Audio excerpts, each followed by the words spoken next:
Good morning. Welcome to MCC's day-long conference, Mindfully Designing College Readiness. We're so excited. We have such a big group, such a great audience here today, educators from all over the region, high school teachers, faculty, advisors, librarians, and we're really looking forward to all the multiple perspectives that we're going to see throughout the day. My name is Angelique Johnston, and I'm a faculty member in the English and Philosophy department here at MCC. And I've been involved with college readiness for about 6 years. MCC, I'll give you a little bit of history. In about 2011, MCC received a grant from the federal government, from FIPSI, and we started the College Center for Community Excellence. And this was championed by our assistant Vice President, Kimberly Collins. And the idea was to connect faculty and connect students in the region. And what we did was we got to go to classrooms, high school classrooms, college classrooms. We got to interact and create action research all over the area, looking at that readiness gap and thinking carefully about what educators can do to make a difference and try to reduce that gap. Since then, we've continued working on college readiness projects with schools such as School of the Arts, East Irondequoit High School, Monroe High School, Rochester Early College, World of Inquiry, and many, many others. With each iteration, these collaborative projects have grown, and we together adjusted our goals and expectations. Many colleagues on these projects are actually here today. And this is a testament to how growing and maintaining relationships with area schools can help dialogue stay alive and developing, as well as keep student learning at the center of our conversations. Recently, I reread a seminal text in composition studies called Diving In, An Introduction to Basic Writers by Mina Shaughnessy. In this article, instead of focusing on student deficits, she outlines the growth trajectory that educators go through. She asks us to stop looking for the one-size-fits-all solution and instead see the educator-student relationship as dynamic and interactive, one that requires change and adjustment in teachers, student, and environments. Her message is just as relevant today as it was when it was first published in 1976. It reminds me that helping others to learn isn't static or one-sided. We all must grapple with our own multifaceted learning processes if we are to best approach the complex and contextual needs of students. I'm looking forward to a day filled with multiple perspectives. We'll begin in a few moments with student voices and inquiry about what defines college readiness, hear from our keynote speaker about how to maintain mindfulness in teaching and learning, listen to a panel of partners who aim to help students succeed, and, after lunch, break out into small groups around key aspects of readiness, such as critical thinking, self-awareness, metacognition, time management, tech savvy, and information literacy. Last, we'll share how we may move forward with new strategies for student success. As we start our day exploring definitions and strategies to approach college readiness, please join me in thanking the Conference Facilitation Committee. I feel very fortunate to have had the opportunity to work with such an energizing group of colleagues. They gave of their time this past year to put today's conference program together, and it wouldn't be possible without them. Their cooperation, dedication to students, and enthusiasm was something I have very much looked forward to each month. At this point, I'd like to introduce MCC's Assistant Vice President for Academic Services, Kimberly Collins, to say a few words as we begin our morning program. Thank you.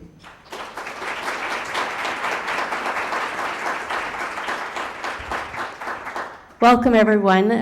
As Angelique mentioned, we started with this kind of idea in 2011 with a grant from FIPSI, where one of the things that I realized is teaching is a very solitary career, even though you're surrounded by students all the time, but you don't get enough of that peer-to-peer interaction and to be able to really talk about what's happening in your classrooms. And I think over the last 7 years or so, the college has done some work in this regard too, in bringing groups of faculty together to reflect on their practice. And through the grant, it was very structured. We had a set of administrators, and it was the city school district, Rush Henrietta, Brockport, Geneseo, and St. John Fisher, as well as MCC, that we had faculty and administrators working together in different ways to talk about what we can do for our students in the region. In addition, an important part of that was documenting what we learn, because not everybody has the time to be in those meetings or in the groups where you're reflecting together. And so when people felt comfortable, we would document what they had learned, and other people might be able to try that through action research and then document that as well and create a library. Unfortunately, the federal government stopped funding those innovation grants because we had hoped to make it a 9-year project. But what was great about it is we made good connections, and those faculty and administrators kept saying, we need to keep doing this. And so over time, they've had meetings, and that is part of the planning group who brought us all here today. So I really admire those faculty and administrators for their tenacity and their belief in what we can do when we talk about all of our students. Our project was K through 20. Our students in the region who are in kindergarten, they need to believe that they can be PhD students and create research that's going to help us in the community. So I do expect it's going to be a great day, and I wanted to give our provost, Andrea Wade, just a couple minutes to say welcome to you as well. Thank you.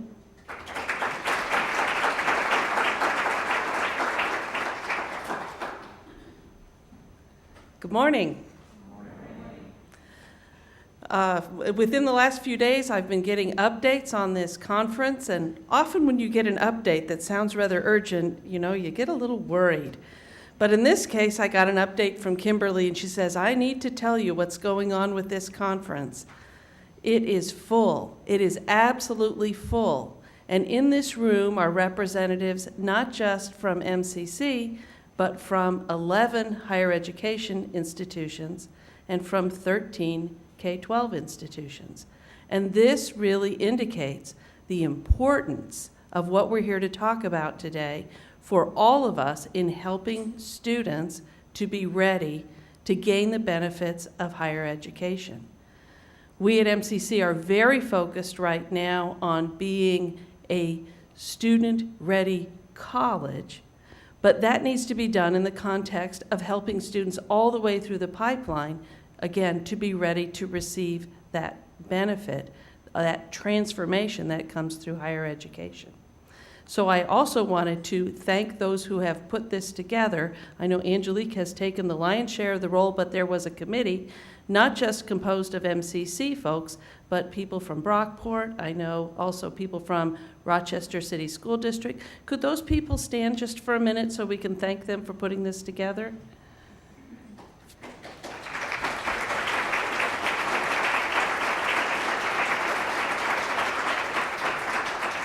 So again, on behalf of Monroe Community College, I welcome those of you who are here every day to this experience and those who are joining us for this conference.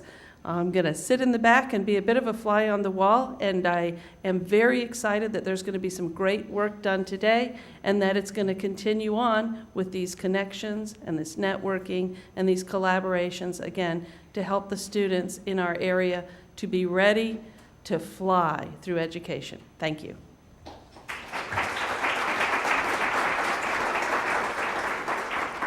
Thank you, Provost Wade. And now you'll see on your agenda that the day starts with what is college readiness, and our own Megan Glazier is going to take us through that.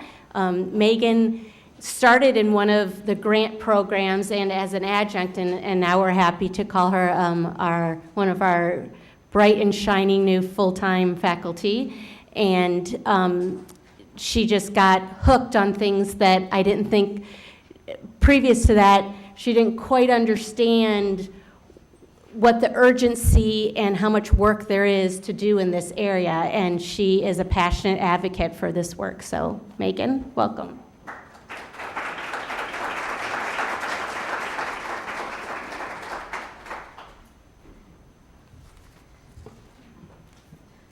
Good morning. First, I'd like to start by thanking Assistant Vice President Kimberly Collins and Provost Wade for their support in this endeavor and this important conversation that we're engaged in today. Interim Dean Renee Domino for her tireless support and her leadership, and Angelique Johnston for her vision and her talents that brought us all together today. Thank you.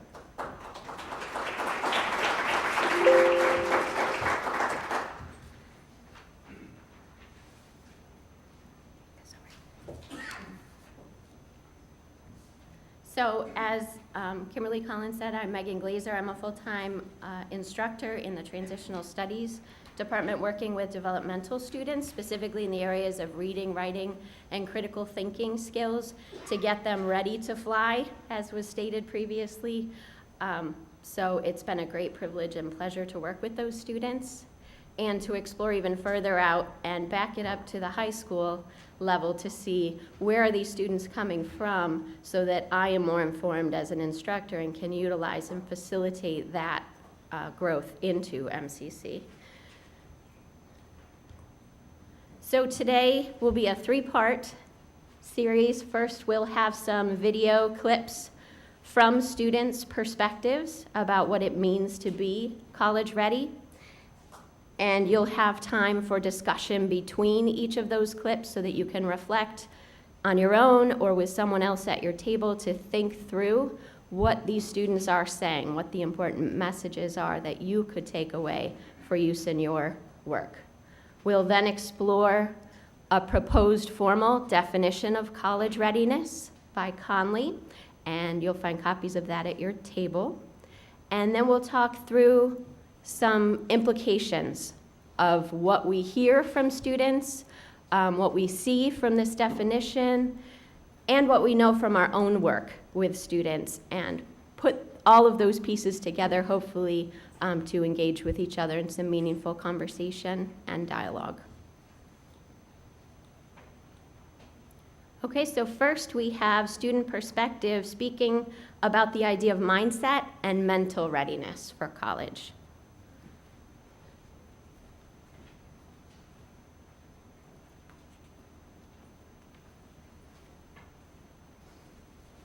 To be college ready means to be mentally prepared.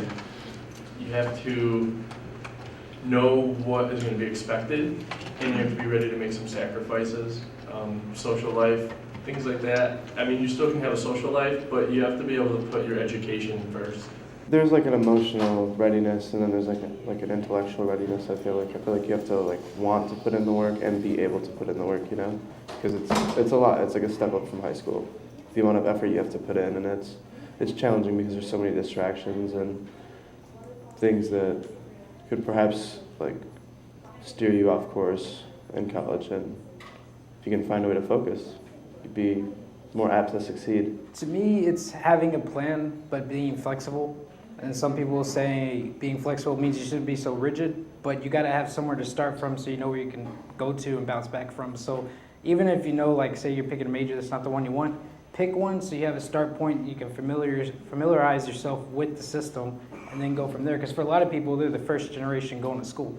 So all this is new to them. So just start and then go from there. I feel like it's more of a mindset instead of a physical thing, because you have to prepare yourself mentally to be ready for the work that you're about to receive, and you have to be responsible for yourself, and you can't slack off. You can't expect for teachers to tell you like what to do. You're becoming an adult. You have to be responsible for yourself and to do your work and manage your time. You have to keep a growth mindset and be willing to accept any changes and be willing to change yourself, because if you're stubborn and you just want to try to stick to your old ways, you're not really going to gain anything from it. I think it means being prepared for the classes and having an understanding that you need to be able to get your work done efficiently and in a timely manner.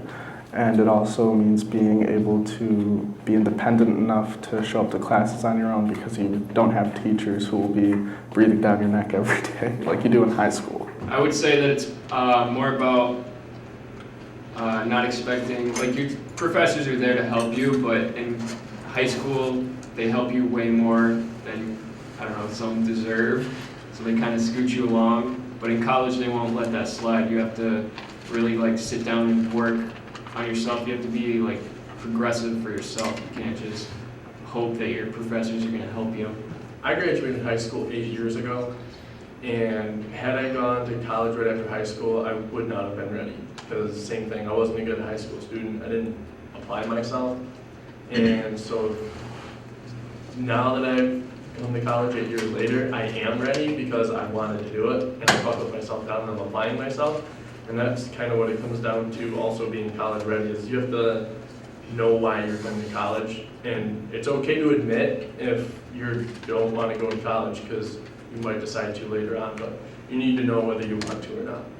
Having the willpower to learn is basically being college ready. You don't need to know exactly what you are, like that's not for everybody. Other people know who they want to be, what they want to do with their life, but just like the fact of you putting in the effort and stuff, like trying to become a master or something. Like right now, being in college, like my thing is like I'm just trying to be a good student. Like I'm trying to master like being a good student, putting in the effort, like the dedication, how do I say, demonstrating it and stuff like that, and like the skills that I'm learning are definitely helpful. So eventually, like I'll figure out what I want to be like career-wise, but I definitely feel more college ready. The first semester is a trial and error semester, and I speak wholeheartedly when I say that.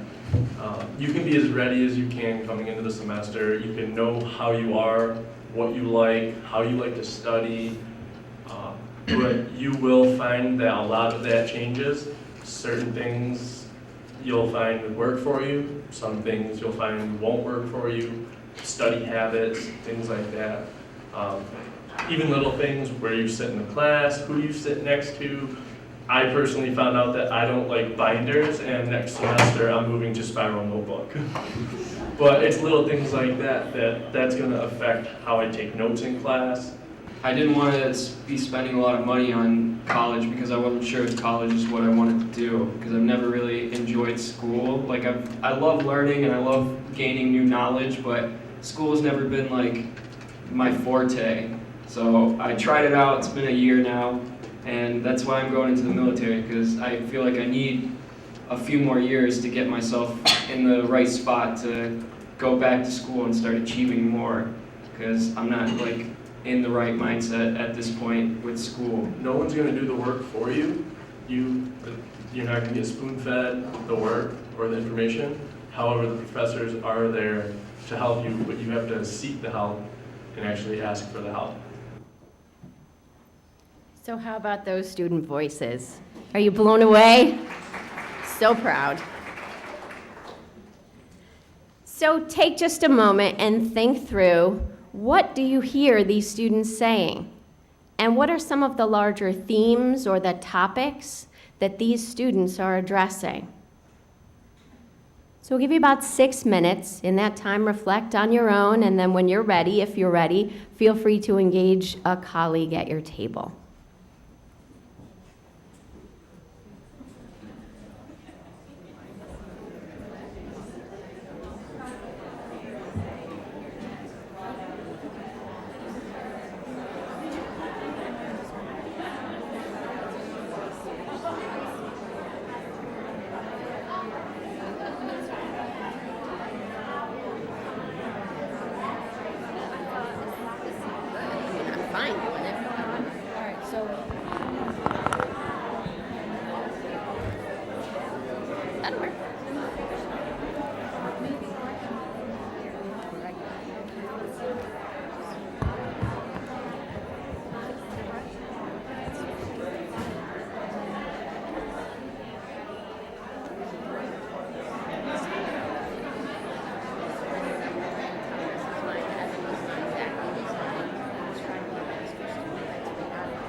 over here now.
Okay, if we could come back together and wrap up our conversation.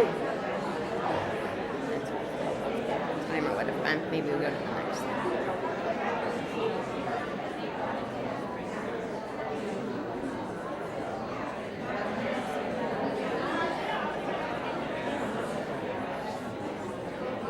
Okay, we're going to now wrap up. It's so great to see you engaged in meaningful and purposeful dialogue, exactly why we're here today. We do have 2 more videos to share with you as well. Thank you. So the next video from the student perspective has to do with the challenges and the fears that they feel or did feel upon getting ready to enter college.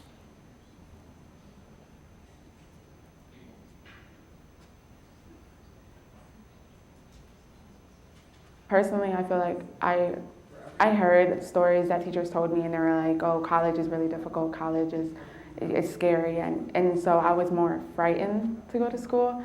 I was anxious because it's a new environment, and you know, high school teachers sometimes make it seem like, you know, when you're not paying attention, they're like, well, you know, when you get to college, it's gonna be a different story. Nobody's gonna tell you things I'm gonna tell you. But you might get some professors who do care, who will tell you you need to just do this and do that and make sure that you're on the right track. so I was anxious in that way, but then once I got here and once I started, then, you know, I had some of my friends too here, and then I met new people, and it just all flowed right, and all that anxiousness really went away. I knew that college was going to be difficult. I mean, teachers told me all the time, but I didn't know how difficult it was going to be. And I have classmates that are from suburban schools, and they're so much more prepared than I was. So I know that city school kids, like they're set back a little ways, and all we have to do is just jump a lot further than the kids that are coming from suburban schools. Well, I thought I was college ready when I started college, coming out of high school. And my first few classes, I took it easy. I only took like 2 or 3 classes, and they were, you know, like geology, low-level classes. And then going into other classes, I realized I'm definitely not ready because I wasn't the best high school student, so I didn't have the work ethic or the technique in place to actually help me go forward with pursuing a college career, I guess. And so now, sitting here, I know I'm not ready, so there's definitely a lot to work on because I didn't implement the correct techniques and study habits. In high school, it's you're more carted along the way, like, oh, this is due on a certain day, and they say to every class. In college, you get one due date, and it's up to you to make sure it gets done by that due date. It's up to you to make sure you get to class on time. Because in high school, they call your parents. They don't do that in college. It's up to you for the classmate. So depending on if you come to class, you could either pass or fail. Education-wise, I don't feel like I was ready. I feel like coming from a city school, they don't hold standards as high as college was. But now that I'm here, and I mean, it takes a struggle to learn, and that's exactly what's happening. But I do feel like now I'm ready. Now that I'm here, I'm like, okay, I can definitely do this. But coming from a city school, I definitely was not ready for this. I did wish that I had taken more classes my senior year in high school, such as like math and science. Number one, because like you forget a lot in that time. For the most part, I felt I was ready. I definitely was independent enough to be able to survive on my own. But curriculum-based, I think I should have paid attention a little bit more in my high school classes and taken math and more English classes definitely in high school while I had the chance. I wish I could kind of know like the actual feel when you go there.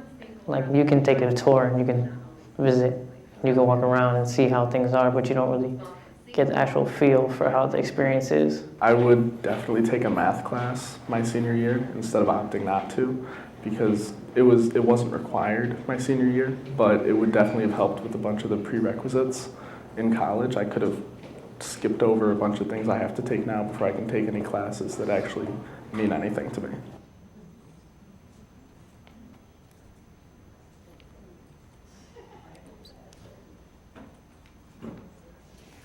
Okay, so once again, take a few moments to think through these student perspectives, and do they align with your definition and your experiences around college readiness? And do these perspectives that you've heard today challenge you to consider or maybe even reconsider any current approaches at your institution? All right, again, about 6 minutes to discuss at your tables.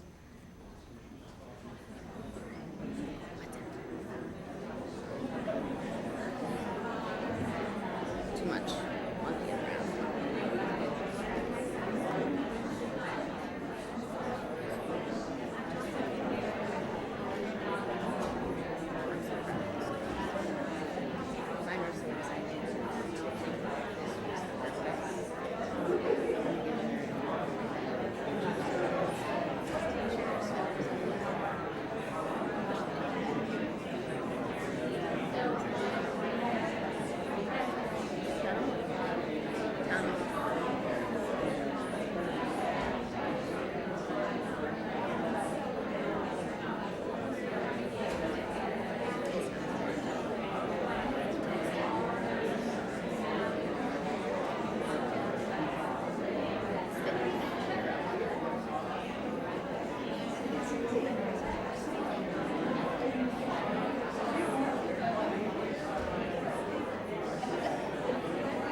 So once again, we'd ask that you bring to a close this conversation.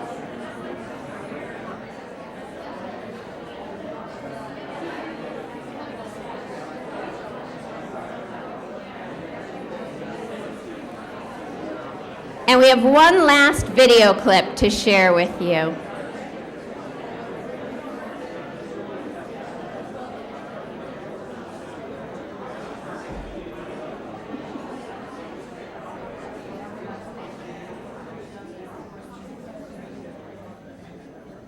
Okay, so these students will be talking about strategies and skills that would help them to be successful in a college environment.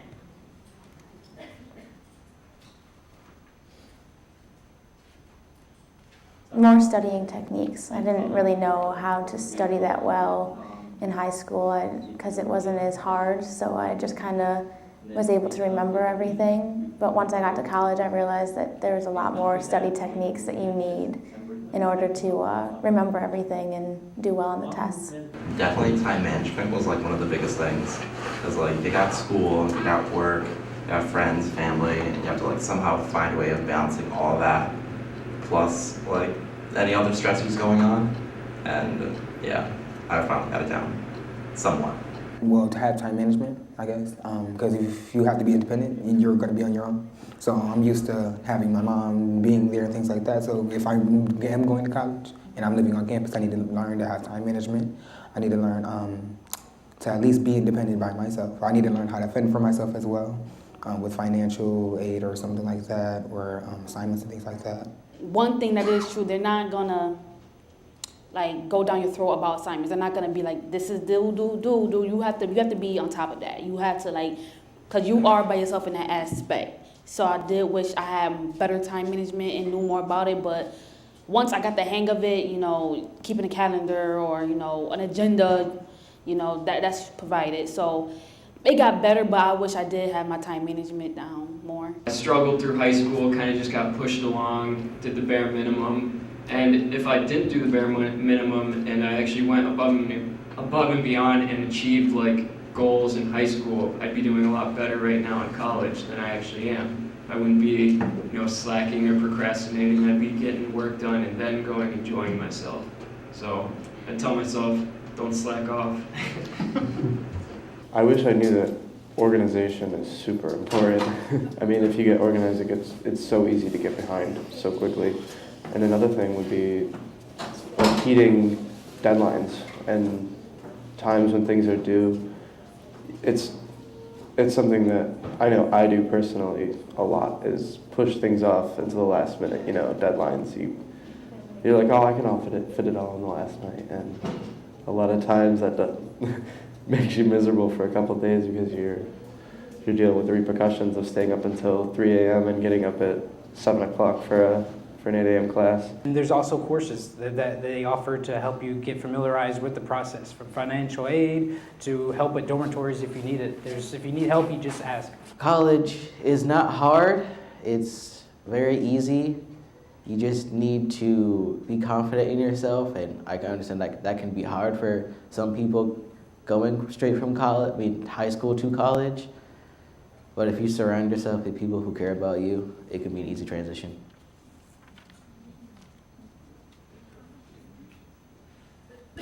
Okay, so we're going to change things up this time, and rather than having a discussion at your tables, we'd like you to reflect for a moment on your own about how these clips could potentially inform and further our discussion, thinking in terms of today's conversations that are coming up, and some specifics about why or how. What is your takeaway from what we've heard?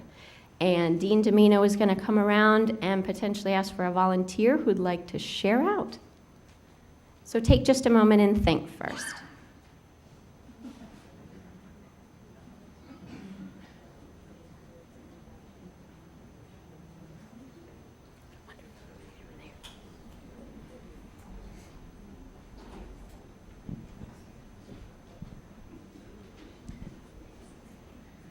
So I'm an academic advisor here at MCC, Tony Robbins, and so I work one-on-one with the students. In the past, I have been in the classroom providing instruction to high school and middle school as well.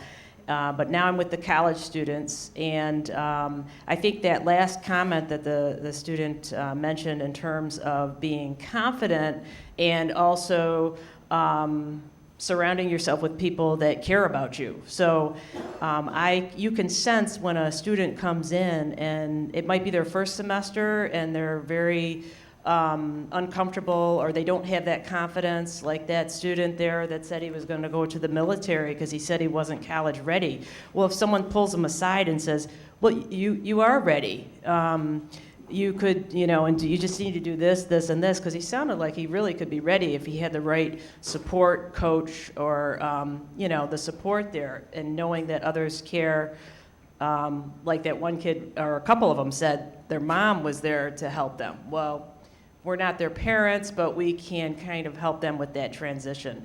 And I was saying the first semester student, but sometimes the third, fourth semester student who's in academic trouble, they come in and I try to help them be at ease when they first sit down, because I know that they can be very, lack the confidence, and they're nervous, and help them just ease, feel comfortable and at ease. And then you can progress to helping them succeed academically. So I think that is paramount in terms of having them feel comfortable. Wonderful. Thank you so much for sharing. Okay, so at your tables, you have copies of Conley's definition. It's on the College Readiness annotated bibliography. If you haven't had a moment, please take a moment to read and consider this more formal definition of college readiness. And again, a few moments to discuss at your tables when you're ready.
Okay, so if you could start to wrap up these conversations.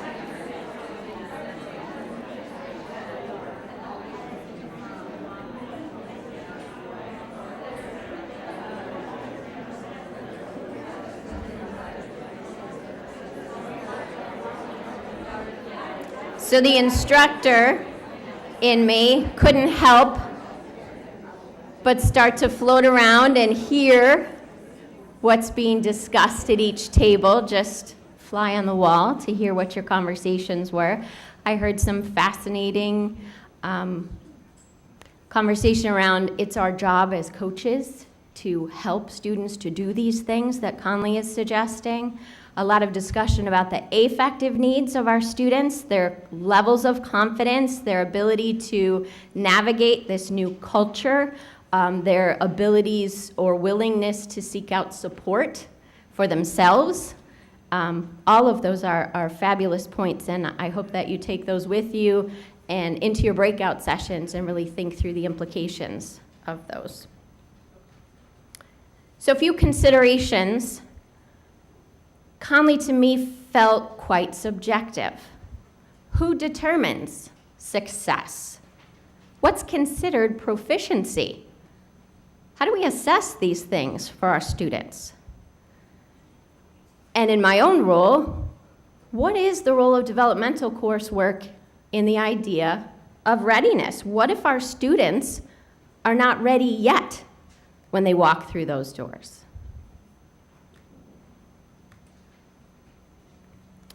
And I thought a lot about the culture and the structure of post-secondary education, those that were talking about the culture shift that occurs between high school and post-secondary institutions. I feel you're exactly right about that. We have to help our students not only understand content and discipline-specific strategies and expertise, but what are those ways of knowing that will help guide students? They don't necessarily have direct instruction in all of these institutional norms, but how can we help to coach and maybe facilitate those in our students, more of the hidden curriculum ideas? For example, how do I seek out a learning center? What's the protocol once I arrive there? And is it friendly? Will people be kind and inviting, or what will that look like? So given these perspectives, the students that we heard from, both dual enrollment and students already in college, given the perspectives of Conley and our own, perspective matters. College is different now than it was when I went to school, and I know I'm well-intentioned and well-meaning when I speak with my students about in college, you have to or you should, even with my own daughter. But college is very different. And so keeping that framework in mind, rather than when you get to college you should, maybe more questions. Have you thought about? What if this? Have you considered that?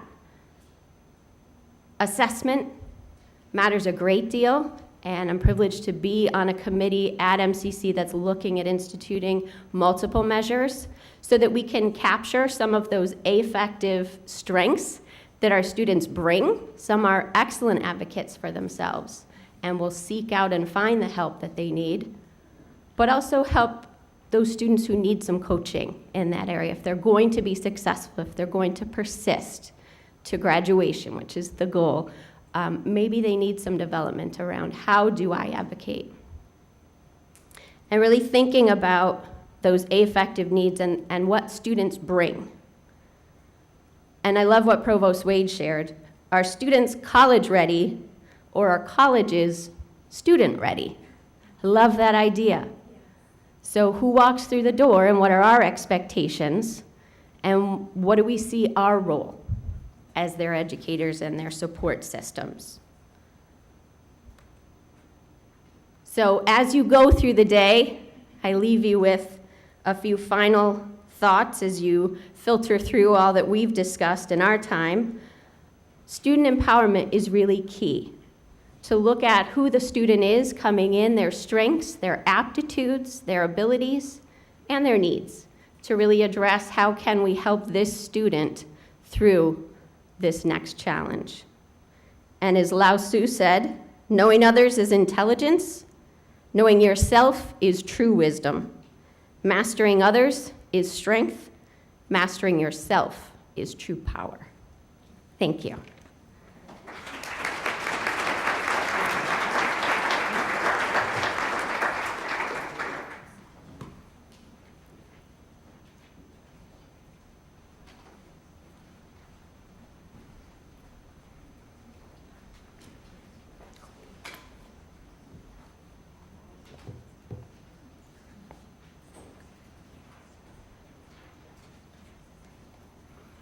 Good morning. For 50 years, the Rochester Zen Center has grown and thrived, becoming one of the largest and most respected Buddhist centers in North America. The center has members and affiliated groups throughout the United States, Europe, Mexico, and New Zealand. And through its daily meditation services, residential training programs, and introductory workshops on Zen, the center has helped introduce Buddhism into the American mainstream while reshaping and integrating the distinct Japanese forms of Zen into America's own unique and diverse culture. Put simply, Zen is a sect of Buddhism that focuses on meditation. It is a unique method of body-mind training that, if practiced with sincerity and devotion, can lead to acute self-understanding and mindfulness. Zen does not rely on any specific religious doctrine, but rather places emphasis on experiencing what the Buddha called awakening. Hopefully, we are all awake this morning. The coffee is still available, and if we're not awake, we will probably be awake after a few lifetimes. The origin of Rochester's own Zen Center starts overseas with the Nuremberg and Tokyo war crimes trials at the close of World War II. Trying to come to grips with the appalling testimony he heard as a court reporter, Philip Kapleau began a spiritual search that led him to a Japanese Zen Buddhist monastery in 1953. His experiences there became the basis of his classic and important book, The Three Pillars of Zen. In 1966, Roshi Kapleau began the Zen Meditation Center located here in Rochester. The term Roshi means venerable teacher, and Dharma successor Bodhin Kolhid entirely exemplifies this honored description. Bodhin was ordained as a Buddhist priest in 1976 and has been the abbot and director of the Rochester Zen Center since 1986. Since then, he has conducted hundreds of meditation retreats in the United States, Sweden, Germany, and Mexico. He has published numerous pieces and articles on Zen Buddhism and travels widely to participate in Buddhist teachers' conferences.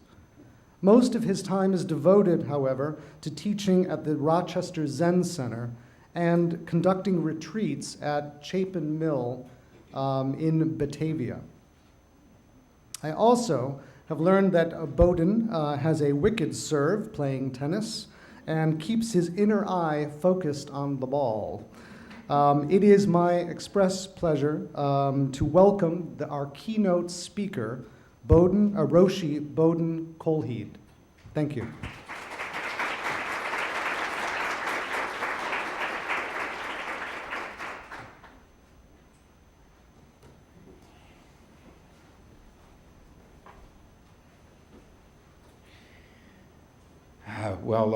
First let me say, and this is not just a kind of a ritual, I feel very honored to be here talking with a whole room full of educators. You know, the phrase teaching as the the noblest profession is something that I've always believed in, even before I became a meditation teacher. It's a great honor to be offering what insights I can to you all. I can't offer much in the way of academic experience. I graduated from college, but other than that, I've never taught academic subjects. And I'm sure I wasn't invited in order to offer you advice on that particular thing. But what I'll endeavor to do is offer what I can from a lifetime of meditation and delving into the mind.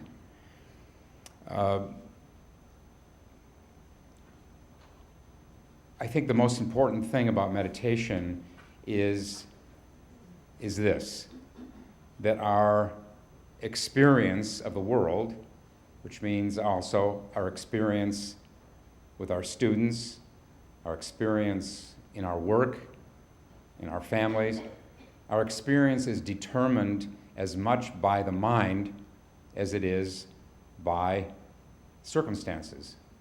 So we can overcome circumstances through the skillful, wise use of the mind.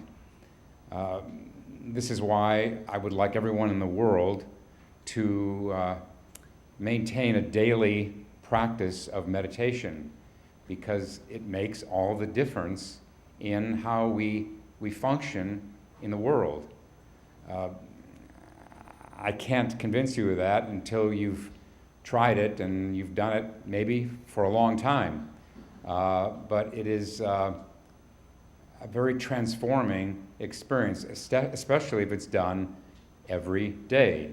You can't just do it occasionally. You have to really build up a sustained practice, daily practice of meditation. So the short version of what I would offer you today as far as advice is, for college readiness, is have those who would be entering college do meditation. Do it in high school, do it in college. That's the best thing they could possibly do. That's the best way they could be ready to learn. And I would also say that the best way you could help them be ready is for you to do meditation. But I can't count on you doing that.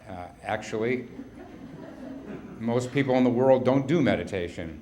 And so instead, what I'm going to do is suggest how it is that a practice of meditation overlaps with what you're already doing, all of you. And it starts with readiness. You know, I'm already feeling a rather overwhelmed by just what I've heard over the past hour. I told the person sitting next to me at the table that I'm going through post-traumatic stress, just remembering what I was like when I entered college. Who is ready when they enter college? Who's ready for that? I wasn't, but I didn't even know it. I had very little self-awareness, of course, because I didn't meditate. So when I think back to those first 2-3 years, especially of college, I was just floundering.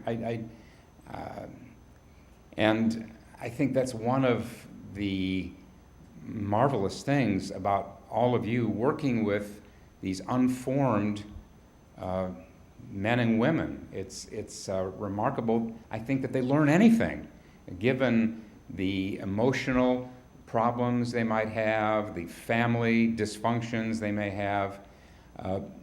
Compared to you, my job is simple. You know, I only teach adults. I teach adults who come to me because they want to learn how to do meditation and change their lives.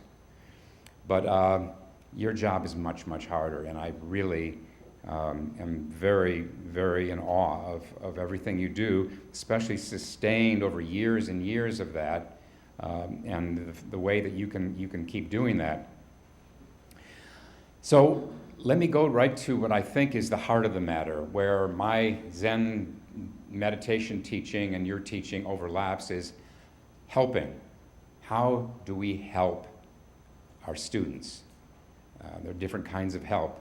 But I think the key thing about helping, it goes to the degree to which we are present with them, the degree to which we are aware. You know, the word mindful, it's gained a lot of appeal in recent years. It's just, I think it's kind of a buzzword, mindful, that what it really means is aware. This is the ground of all teaching, of all helping. Not just teaching. Teaching is a form of helping. But the ground of it all is awareness. And it starts with self-awareness. That's why the best thing you can possibly do for your students is to do a daily practice of meditation. Why self-awareness? Because what we have to give primarily is who we are. Yes, what we learn, the skills we develop, this also, of course, is important. But fundamentally, what we have to give is who we are. Mahatma Gandhi said, you must be the change you want to see in the world. So the responsibility is ours. We can't ask more of our students than we ask of ourselves. The responsibility is ours. And it's a challenge.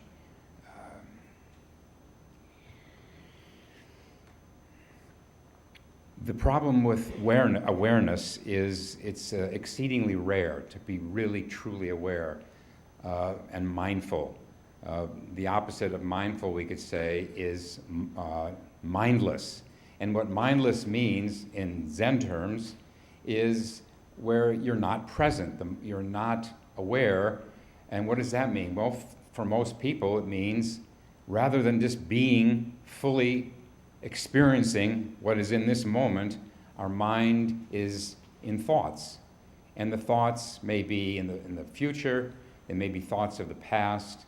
There's some old Buddhist texts that in which the Buddha said that most people tend to be either defaulting into the past, that is, our tendency is to dwell in our memories of what someone has said to us or done to us or what we did. It's past-oriented. Or the future, where we are planning or rehearsing or fretting, worrying about the future.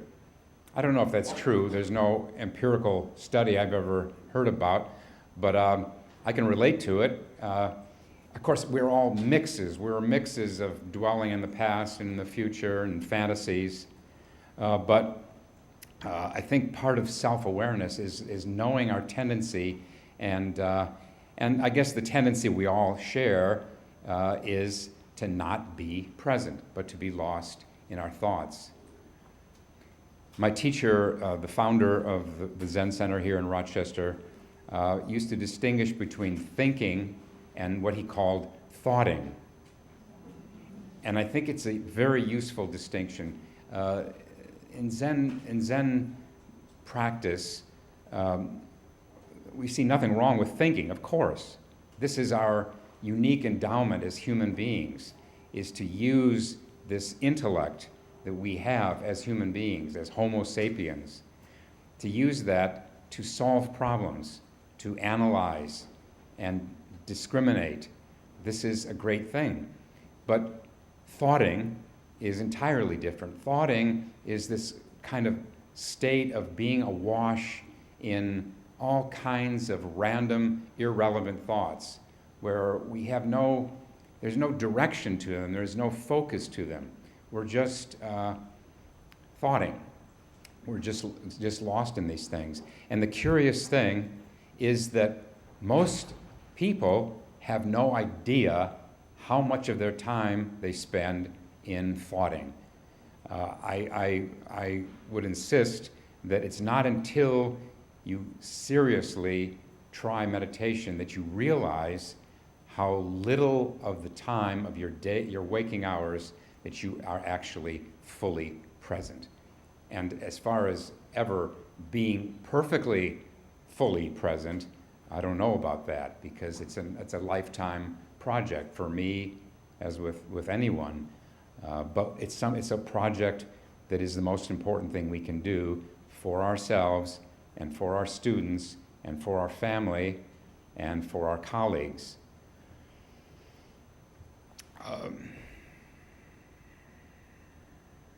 Self-awareness. As teachers, I would suggest that the most important thing we can give our students is ourselves as an example. I believe that what we say is less important than how we conduct ourselves and the way we respond to our students. This is back to the responsibility that we have ourselves. So to model, what are we modeling? Well, I have to talk about Zen meditation. And by the way, I think any kind of meditation will bring these benefits. I don't know, probably, but I have to speak in terms of Zen meditation because that's what I've been doing my whole adult life for 47 years is Zen meditation. So that's what I know something about. But I think it doesn't have to be Zen. There are many kinds of meditation. But here is what you can do for your students through doing daily meditation.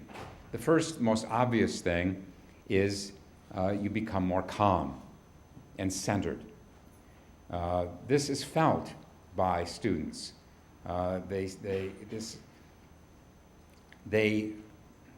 It sets up a kind of a culture or a condition for learning. If you yourself, we teachers, are grounded and know how to deal with stress. I think this is the least any kind of meditation could offer you, and certainly any valid meditation will enable you to be more calm and be able to better deal with stress, and this will convey itself to students. It will enable them to learn better. A second benefit of meditation is emotional stability. You find through long meditation that the mind becomes more stable emotionally. You're not pitched about by ups and downs, and you're not as much susceptible to moods. There's an evenness that happens. It doesn't mean you don't have feelings and emotional storms that may occur, but the problem with strong emotions is not emotions themselves, but our getting bound to them, attached to them through thoughts. So I've learned from my psychologist wife that some people are just more wired to be anxious. Some people are more disposed to be depressed, or fearful. And there's only so much we can do about that besides taking medication. We have a certain somewhat genetic basis for these things, and there's a limit to what we can do about them. But what we can do, again, is learn not to be caught in these through our thoughts about them, our ruminating, our anxiety. It just becomes heightened through thoughts. There's the direct experience of the emotion, but then there's thinking about it, and that's where we really get into trouble. So meditation won't clear up all your anxiety or tendency to anxiety or depression or fear, but it will help, it'll mitigate the experience of that and give us more emotional stability. A third obvious benefit of meditation is concentration. If meditation will do anything for you besides making you more calm, it will enable you to keep the mind focused on one thing at a time when you need to. And anything we do with a more focused mind, we're going to do more effectively. Back to a definition, again, the word mindful and mindless. Mindless, again, is a distracted state where we can't hold the mind steadily on what is right in front of us as we need to. From a Zen perspective, there's another word like this, which is no-minded. That's the best translation from the Japanese. No-mindedness is seen as very useful in some circumstances, which just means that you're completely absorbed in what you need to do. So in Buddhist meditation, there are these two aspects, these two features. There's mindfulness, which again means awareness, not just awareness of our surroundings, our students, awareness of our students and what they might be going through on any given day, but also self-awareness, awareness of what is going on in our own minds and in our bodies. So just some differences there in those terms. The key, oh yes, another thing that we can model for our students is resilience, which comes down to letting go, being able to let go of what we don't need to cling to. Again, I'm absolutely convinced that students will hear what you're teaching them better if you're modeling, if you're an example of these things. Letting go is about the hardest thing in the world. Letting go, again, letting go of something that's happened, something painful, something wonderful. Letting go is how we stay in the present. It's very difficult for us as human beings to do that, but it's essential if we want to really live out of what's real and not out of our thoughts. There's a distinction between what is real, this very moment, this physical world, and thoughts, which are something entirely different. There's a saying from the island of Crete that I've often have quoted to my students. It goes like this: leave where you have succeeded, return where you have failed. We want to not cling to our successes, nor avoid returning to our failures, because any failure is just temporary, really.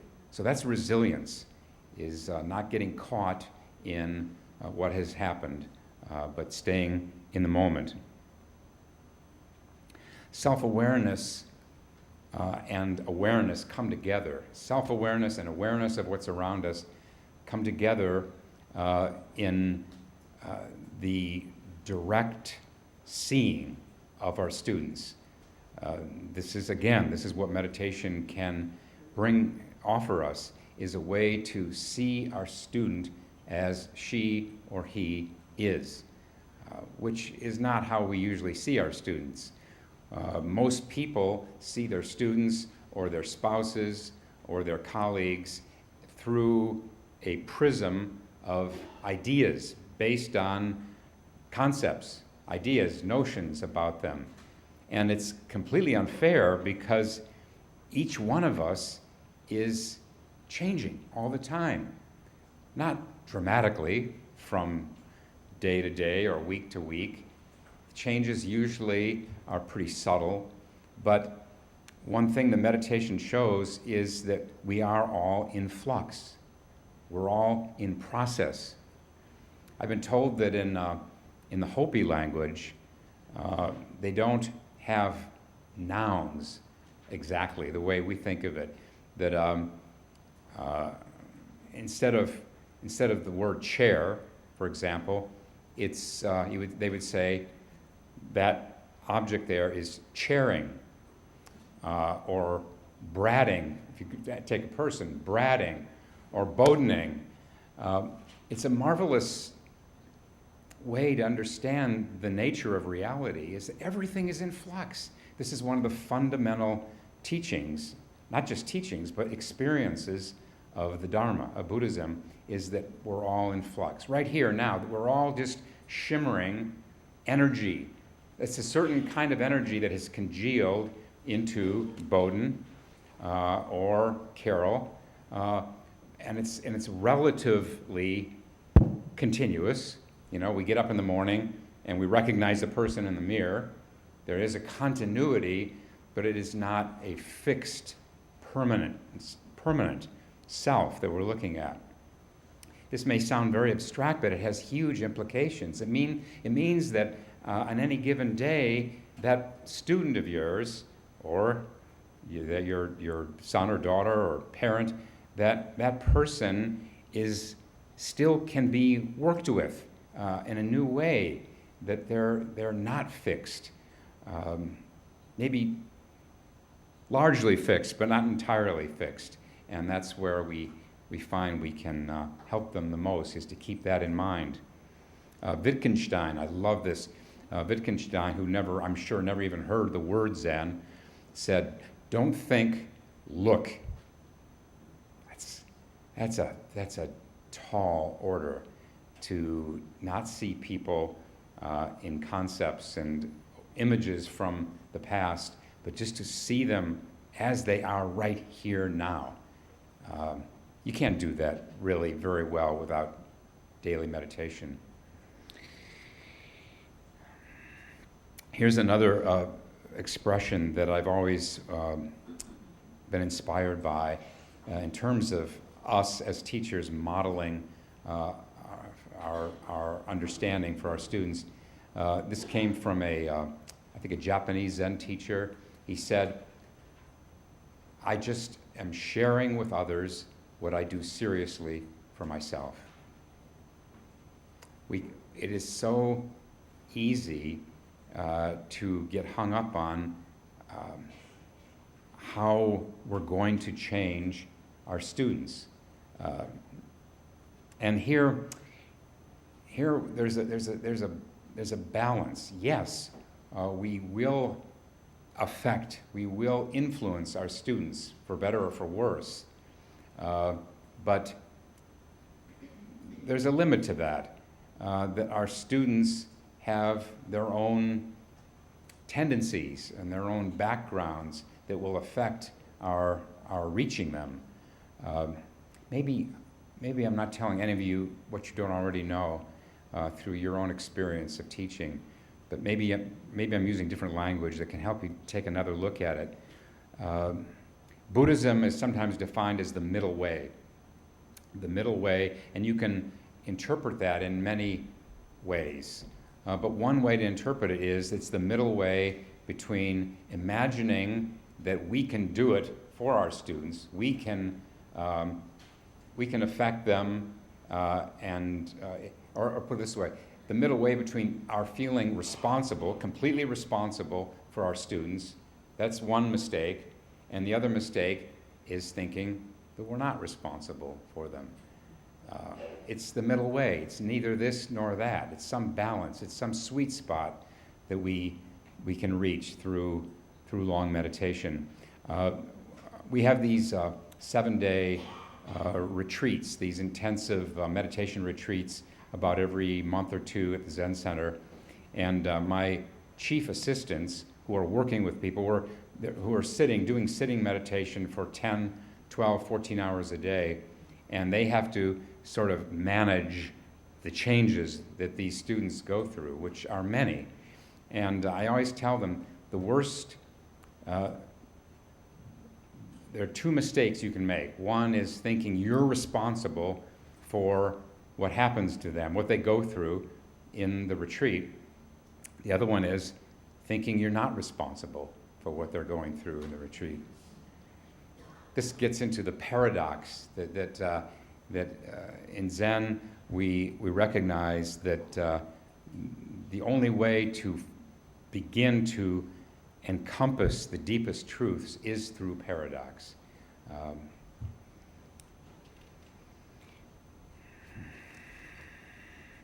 You know, seeing the videos a little while ago, I was reminded of the challenges of being young, being a teenager especially, and a couple of things were mentioned, the family dysfunction.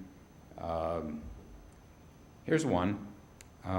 My wife has also taught me that the human brain is not fully developed till about age 25. And she also insists that boys lag behind girls in that respect. But here's the killer, is that the part of the brain that develops earlier, before 25, has to do with impulses and emotional reaction. And the part that lags behind is good judgment. How do they even stand a chance? Yeah. Again, drawing from my own experience from when I entered college in 1966, I know that I would have benefited. Oh, I think I would have. You know, it's Monday morning quarterbacking, but I think I could have benefited from taking a year or two to get my brain together more and to get my emotions in place. When my wife has heard about those years when I was in high school and going to college, she said I wouldn't have known a feeling if I found it in my soup. And I think that's what we boys have particularly to struggle with, is our less awareness of our feelings. This is kind of a commonplace.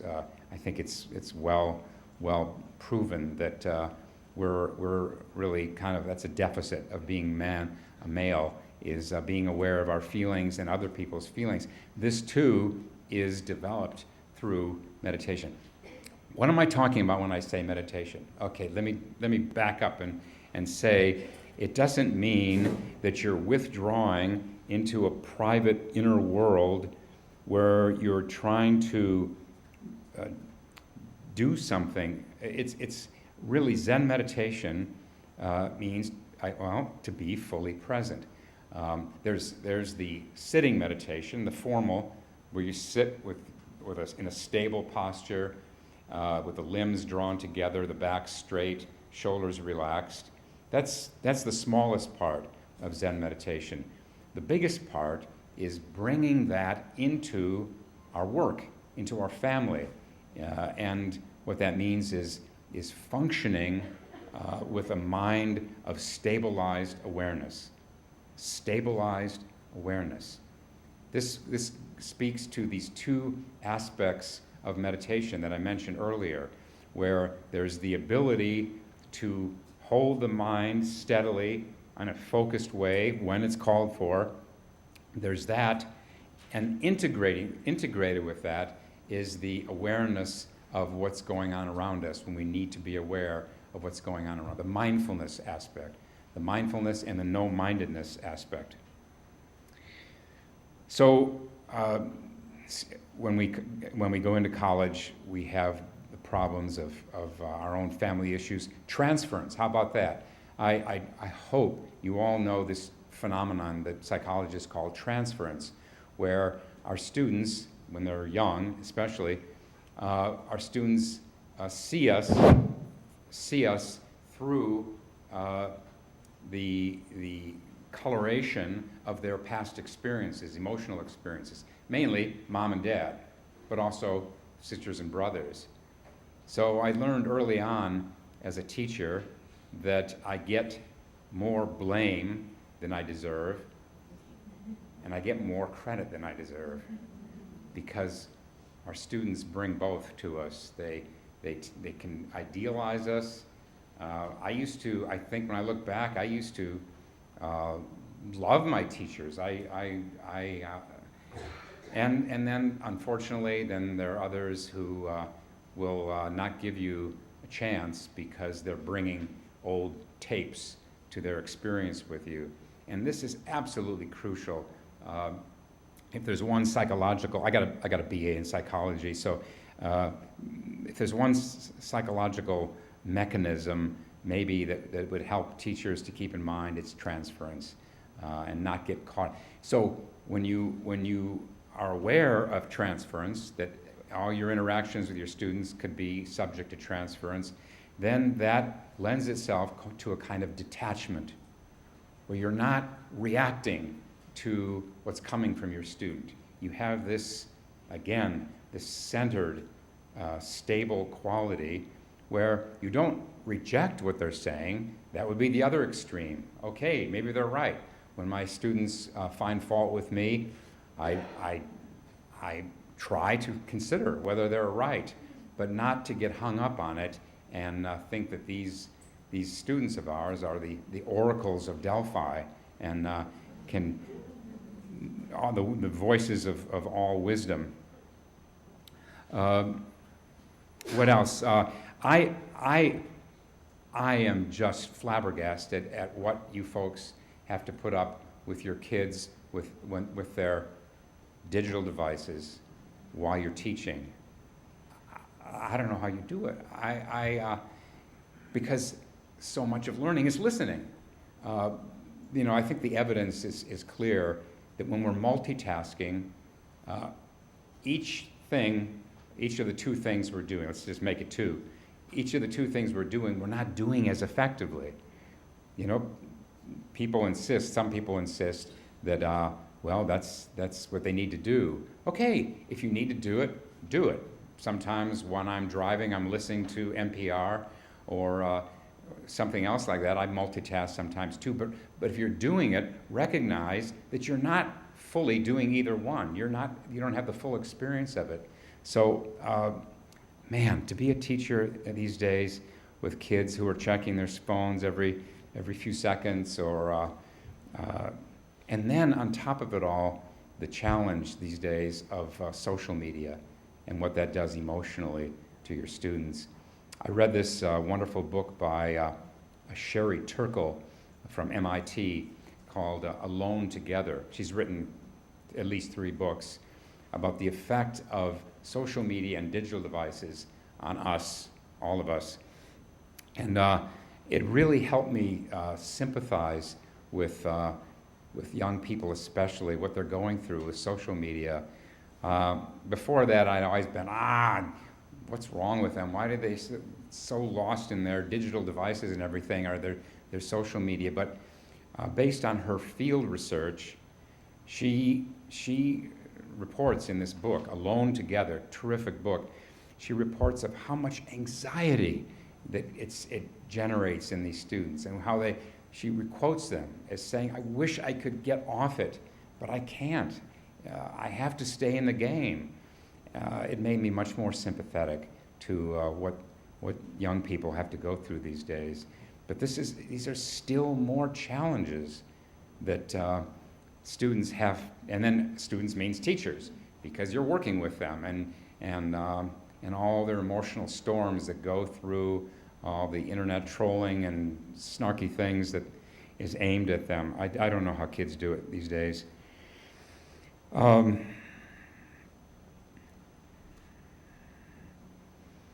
then these are some of the impediments to learning, the social issues, the emotional issues, but then there are also, of course, impediments to teaching.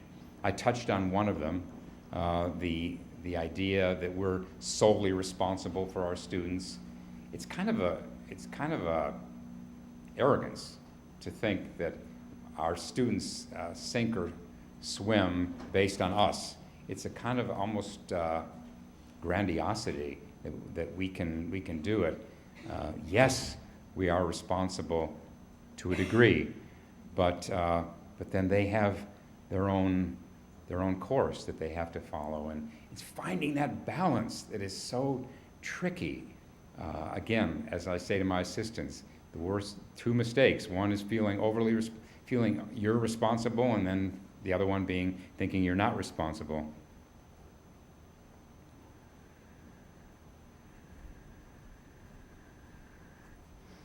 One of the impediments also, not just for teachers, for us teachers, but for human beings today, is our tendency to blame others for problems in this case, the teacher-student relationship.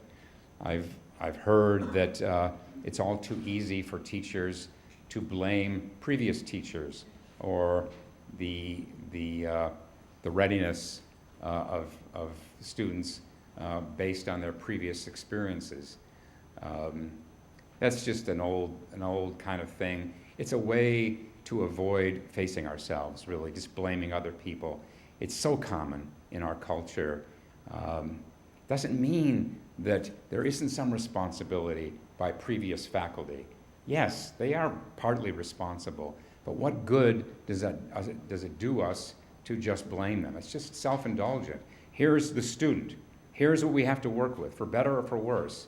And it doesn't make any sense. It's just a waste of time to be thinking about how the previous faculty were responsible. Unless you're in charge of changing the curriculum or making changes, then yes, okay, find out how we can change it, where the responsibility lies.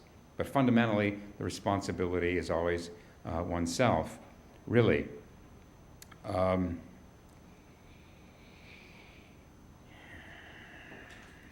The key thing with, I think, with learning, again, is creating the conditions in which students can best learn.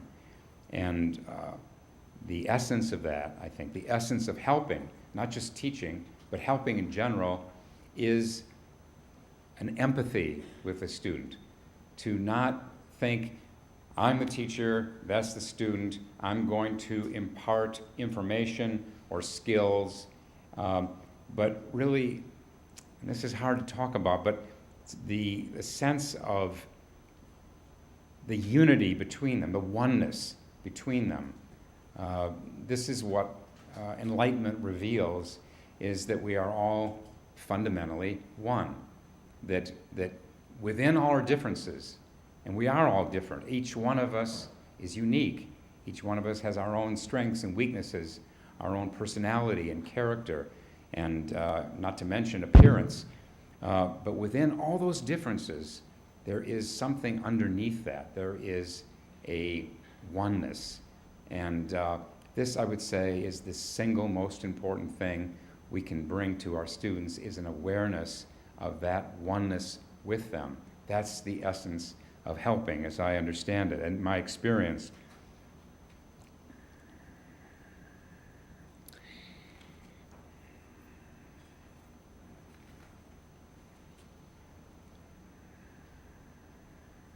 And that's where listening comes in. And focusing, again, the two sides of meditation, the single-minded focus and then the greater awareness. I think it was David Brooks who I stole this from. This isn't a Buddhist text, but the conservative columnist David Brooks referred to, he used an analogy of two kinds of awareness, or mindfulness, if you will. There's the focused, directed awareness. I sometimes think of it as a flashlight. That this is one way we can use our attention, is to, in a directed way. When we're reading a book, or we're analyzing a problem, or we're listening to a student, there is this focused awareness where we're not lost in our thoughts, but we're right there with them completely. That's the directed awareness. And when our attention strays, we bring it back. When the flashlight strays, we bring it back to that. And then the other kind of awareness, and this is more mindfulness, broader mindfulness, is lantern awareness, where you have this panoramic, this all-around light of awareness all around you. It's not focused. And either one of those is going to make us better at what we do, and especially together, integrated, where there's a place for each.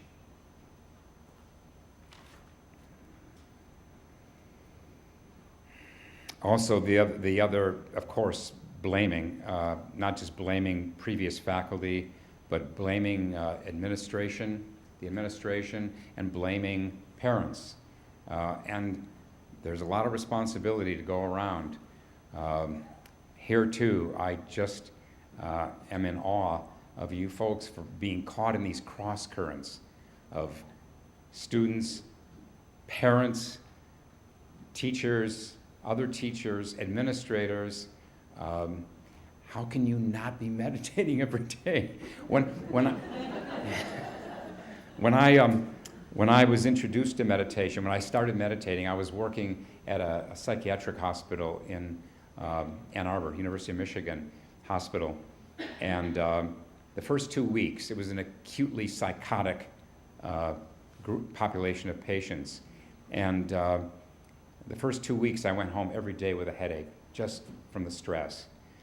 But then I was launching this meditation practice, and it stopped after a couple of weeks. I found that it made a huge difference in riding out these waves that are part of the stress of working with difficult people.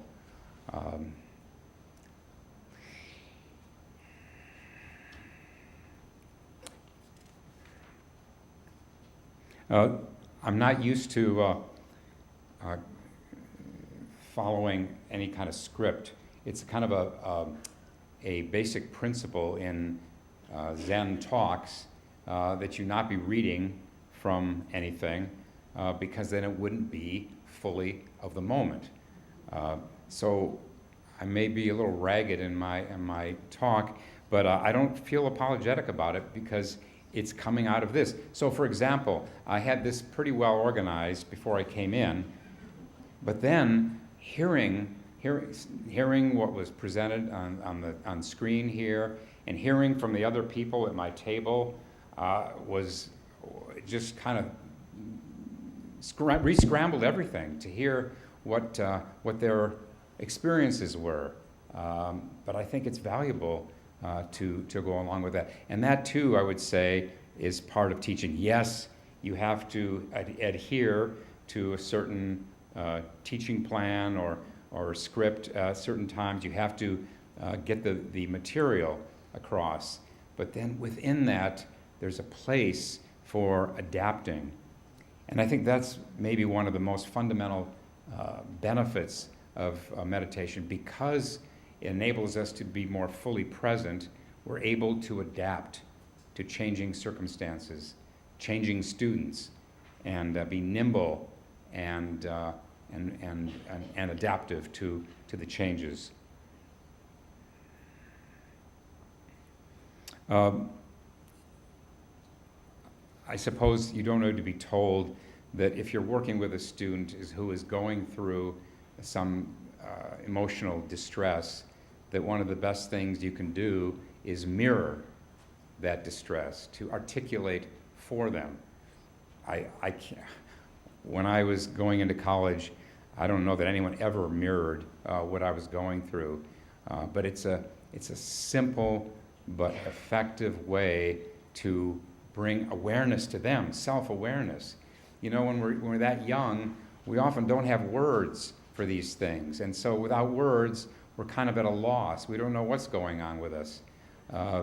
So I would, maybe you all know that. It's, I think things have changed so much. I think teachers these days, school teachers, college teachers, are so much better trained than, and there's so much more awareness of what students need, and that's wonderful. So you probably already know that.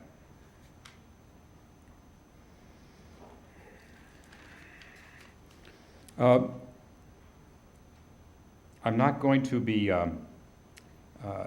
talking about how to do Zen meditation. If you have any interest in that, you can come to one of our introductory workshops, which are about every six to 8 weeks at the Zen Center. But I would say that as a general principle, what our students are working with and what we're working with, of course, it has to be the same if you get deep enough into the problems, is habit forces, habit energy. And by that, I don't mean habits like smoking or watching pornography or playing video games. I mean the habits of thought that so often dominate the way we function in the world, the way we react to people. This is what becomes so sobering in meditation is we know how it is we need to change, and yet the force of these mental habits is so strong that we keep getting pulled under. My teacher's teacher, he was a Japanese master, when he was in his 80s, he said to my teacher, Kaplo-san, he said, I used to have a terrible temper when I was a young man. He said, I think I might have killed someone. I had such an awful temper. But what I did was I took the energy of my anger, and anger is just a form of energy. I took that energy and I put it into my meditation, and as a result, I had a first awakening experience at quite a young age.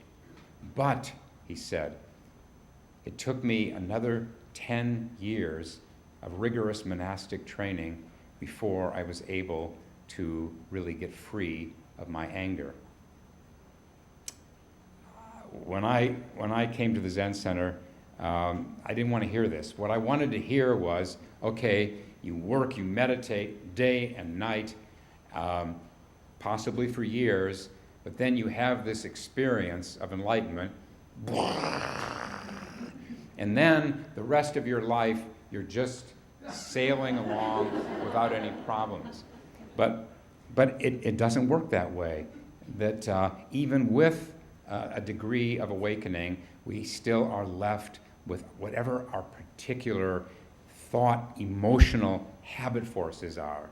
And this is where you have to have a physical practice like meditation in order to undo those forces. It's a daunting challenge, but what else is this life for but to work on ourselves and for others? Really, that's why we work on ourselves ultimately. You know, this what I call generic mindfulness. You read it about mindfulness in business and mindfulness here and mindfulness there, is basically for the purpose of improving oneself.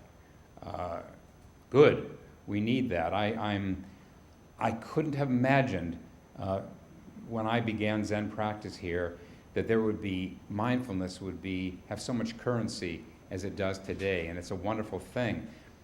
But it's limited.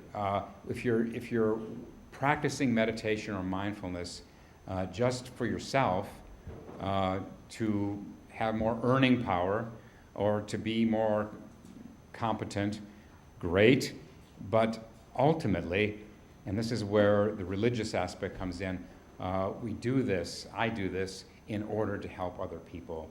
And that's why I felt I wanted to just offer that today, that what you're doing as teachers and is really to develop yourself through a meditation or prayer. To develop yourself is the most you can possibly do for your students. Meditation is not just for oneself. There used to be that common misunderstanding. Oh yeah, what are you doing to help society? You're just being selfish, looking into yourself. That's not real meditation. Meditation is, yes, doing that for a period each day, but then in order to be able to give, to help, to be more empathic, to reach people more effectively. And this is at least as important as mastering the content of what you're doing. I think I've talked long enough. I see I'm stopping a little short of the time I had. Brad or Angelique, what do you think about my taking some questions? Okay, good. This is my favorite part, is the questions. So please don't hesitate to ask anything that I've touched on, anything you might be unclear to you. Yes? Oh.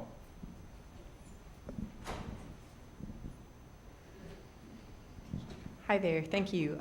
So one of the things I saw in the video, and then I heard you echo, in the videos, there are some students that clearly had a narrative already set about, how prepared they were or not prepared, or if you're confident that will work. So both maybe good and sort of negative narratives. It seems some of what you talk about as being a teacher is how can we sort of hear that narrative and not necessarily change it, but hear it so we know sort of where they are? Is that, sorry, that's a really vague, sort of formless question. No. Good. If you can make some form out of that and then answer something, I'd be grateful. I can run with that. Definitely by listening, I was really listening to what those students were reporting, their experiences. That tells us a lot. That tells us, if nothing else, it tells us how they see things, and that's hugely important. But at the same time, to have this meta-awareness that their narrative is impermanent. It's how they see things today, but they're changing, and they're going to change. And so to hold both of them to respect the way they see themselves and others, that's huge. But then to recognize that they're not always going to feel that way. I look back to what I believed about myself and about the world at that age, and it just, we all know this. It just it changes. We change.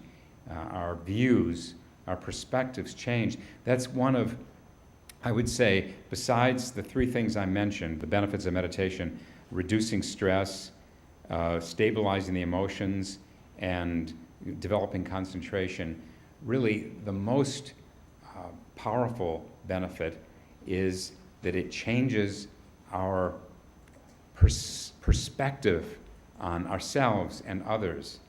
So here are some examples. What does that mean? Let's say we're facing a problem, a dilemma. It can be about what kind of course we're going to take in our studies and what direction we're going in school. It can be about marriage, whether to get married or not to this person, or whether to wait. It can be ethical issues. Any of these thorny issues that we can struggle with, not just as teenagers, but as adults. What meditation offers is a way to get clearer on those things. One of my favorite analogies for meditation at its simplest, or Zen meditation at least, is a snow globe. So a snow globe sort of suggests the mind, the state of most people, the snowflakes being thoughts. So here's what most people, they go through their lives like this. Thoughts just buzzing, commotion, tumult, past, future, fantasies going on all the time. And meditation at its simplest is just setting the snow globe down. And what happens? The thoughts settle. They will settle. The thoughts will settle, and once they do, then everything is clearer. The one I get from ancient China is of a pond. They didn't have snow globes in ancient China, I guess, but they had ponds. And if you think of a pond on a windy day, the surface is all roiled up. It's all choppy, and even the inside, the water, is silty, muddy. You can't see into it. But then when the winds of thought stop, then the water gets quiet, the silt, the mud settles to the bottom, and you can see straight deep into the mind. Yeah, I went quite far from what you were asking about. Way back, yeah. Oh, I'll let her do it then.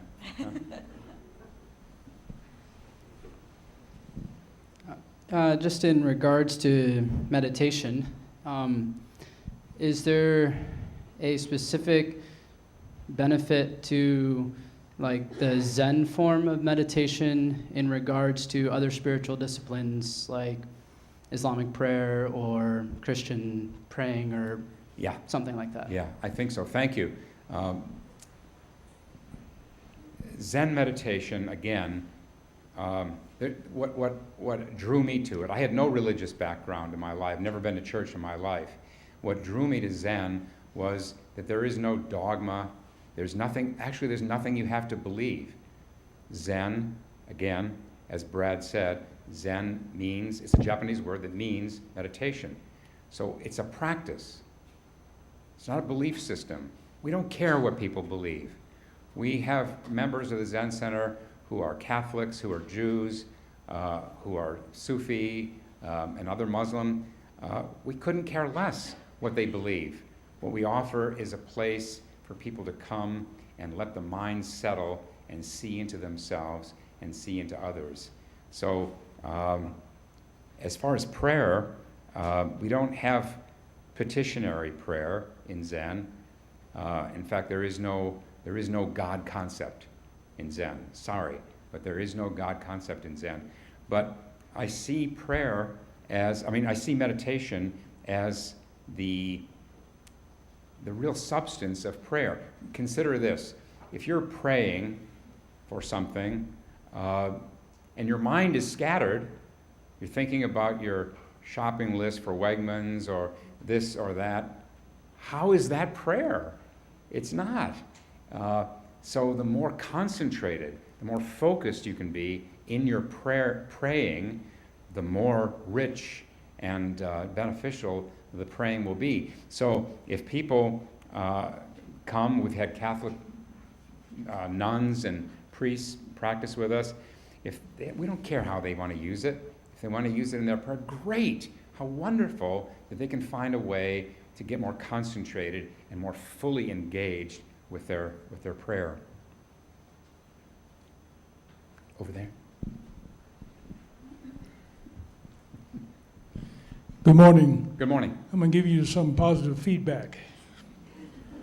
My son. Bad for the ego. My son, all through high school, was a C student. And I sent him to a place called Super Camp in Pennsylvania to develop better learning skills. Came back, he was still a C student. Then he went to Alfred State, took the electrical mechanical engineering technology program there. First semester, he was a C student. After that, he got nothing but B pluses and A's. He got on the dean's list, stayed on the dean's list until he graduated. And I asked him the question, what happened? What changed? You've been a C student all your life. And then he told me he went down to the Zen Center and learned how to meditate. And that made all the difference in the world. So thank you. Thank you. I didn't set that up ahead of time. No, but what you're saying this reminds me of something my own teacher used to say. He said, in school we teach everything about learning except how to use the mind. How to use the mind. This is what I was saying earlier, that our whole experience of the world is determined by the mind. And in two respects, thank you, you're helping me remember things. Two respects, functionally and in terms of perception. So functionally, I mentioned about how to direct our attention. You know, there was a great Spanish philosopher and writer by the name of Jose Ortega y Gasset, and who said, "Tell me to what you pay attention, and I'll tell you who you are." tension.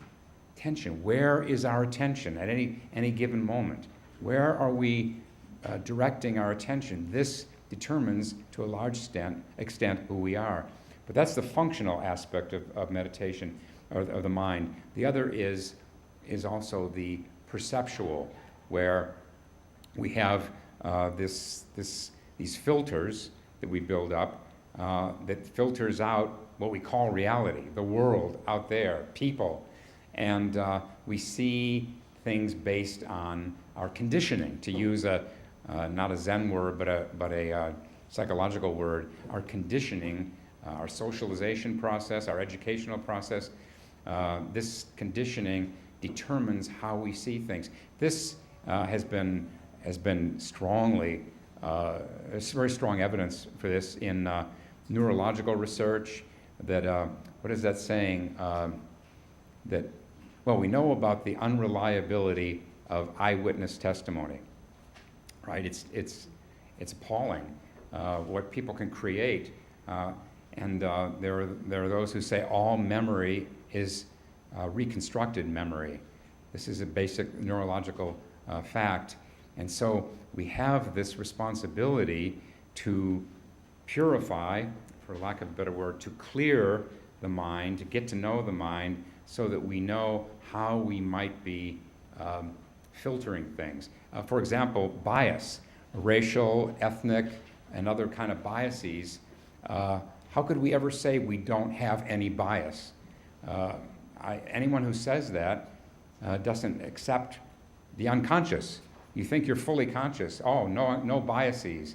I think we can accept that we have biases. We see the world colored through our biases, but then at least let's see what those biases are. Let's do our best to minimize the ones that are unconscious to us.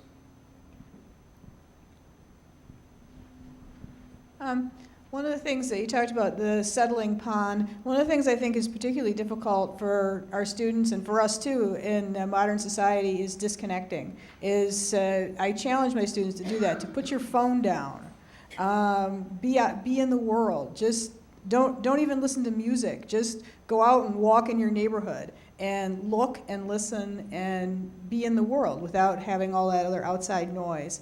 And I said it really, so that even if they feel like they can't meditate, at the very least they could do is put their phone down. Absolutely, absolutely, but good luck with that. No, I agree with you. It breaks my heart to see kids or adults walking on the streets or walking through a park or through the woods with their earbuds in and lost in what they're missing. They're missing this right here. This very world, but I'm just at a loss of what we can do to ever change that. There's one over there. One last one, I think. Yep. Angelique, you keep me on. It's almost time, right? Yeah. Okay. Heather Williams, I teach here at MCC in the English and Philosophy department. In terms, because I know we have educators and administrators and faculty and staff from various different levels here. We have K through 12, we have college, and part of what we'll hear is how do you transition from one to the other? And we heard our college students speak, and they talked about anxiety, and that was a consistent theme. Yeah. All the different things they're stressed about. An inability to self-advocate. You heard students say, I had to learn to ask, I had to learn to ask, I had to learn to ask. The bridge I see, and the hope part I hope you can illuminate a little bit, I heard anecdotally, and bad researcher, I can't remember the specific source, a school in Chicago, I want to say in the South Side, they had a discipline issue. It was a K through 12 school. And whatever the cause of the discipline was, and I'm assuming stressors, right? Like we heard the college students speak about. They had a discipline rate where the detention was, there were more people in detention at certain points in school than it felt like they were in class. And what they did is they did away with detention. And instead, they instituted meditation. And so when they got in trouble, they were not sent to detention, they sent them to mindfulness, like 15 minutes, 20 minutes, age-appropriate length. And their discipline issues diminished by over 97%. and their grades went up. And so in terms of speaking, whether it's K through 12, whether it's the college students who are anxious, maybe speaking specifically of the relationship between the benefits of mindfulness, whether it's meditation or just putting the phone down and being present, and helping students get rid of the anxiety so they can just be in school and be students. Yeah. Just that I think that they're the same, that as I said earlier, there's anxiety that just arises for whatever causes. It's more biologically determined. Again, some of us are more disposed to be anxious. So there's that. And then the extent to which we bind ourselves to that emotional state through our thoughts. So by doing either the meditation, I don't want to, either the sitting meditation or the moving meditation. I like to call them all meditation. It just means awareness, really. Either one, if to the extent that we're not snared in our thoughts, then we'll be able to mitigate, be able to manage the anxiety or the fear or the depression. But yes, I've heard of remarkable cases of meditation, also in prisons. This is a growing movement of introducing prisoners to mindfulness or other meditation, and it's also had remarkable success in helping them change. It's the secret of life, meditation. Doesn't have to be Zen meditation, but meditate. I think we can wrap it up there.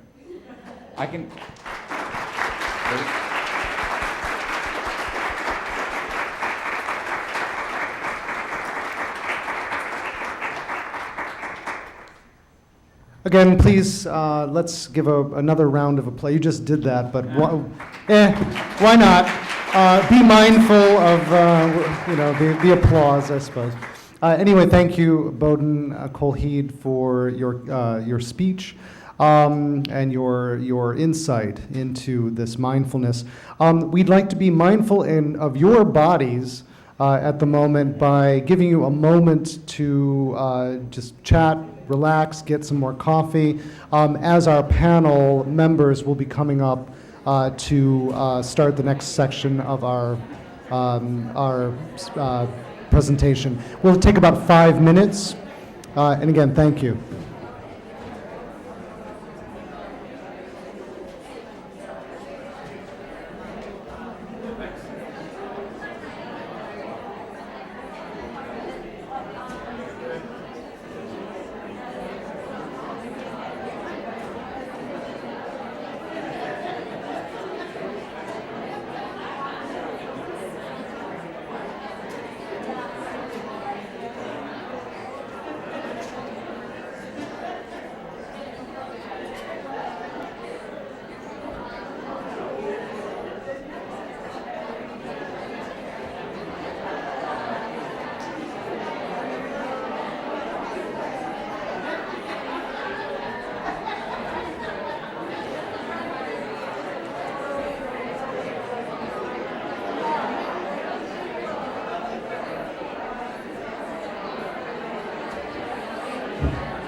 Test all the mics, man. Hello? Hello? Test, test. Test, test. Test, test.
problem. Don't know what people are going to ask, and if my perspective, my perspectives are. I don't know who the rest of the panelists are other than Jennifer. I don't know. I feel like I'm going to bring a very different perspective. That instead of here, it's more here. But Angelique said that we want a variety of perspectives. So.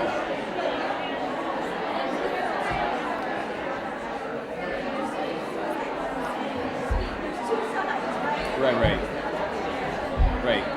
And it's a continuum, right? I mean, we're focusing today primarily on let's get them here, Michelle. but then our job also is let's get them ready for the next level too. Correct. That's true. Anybody else here? I think always though we're most concerned with what are we getting. We should probably be concerned also with what are we giving to the next level.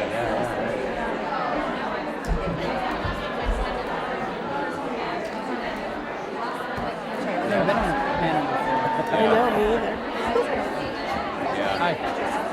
Nice to meet you. Jennifer Okay, Marco. cool. Nice to meet you.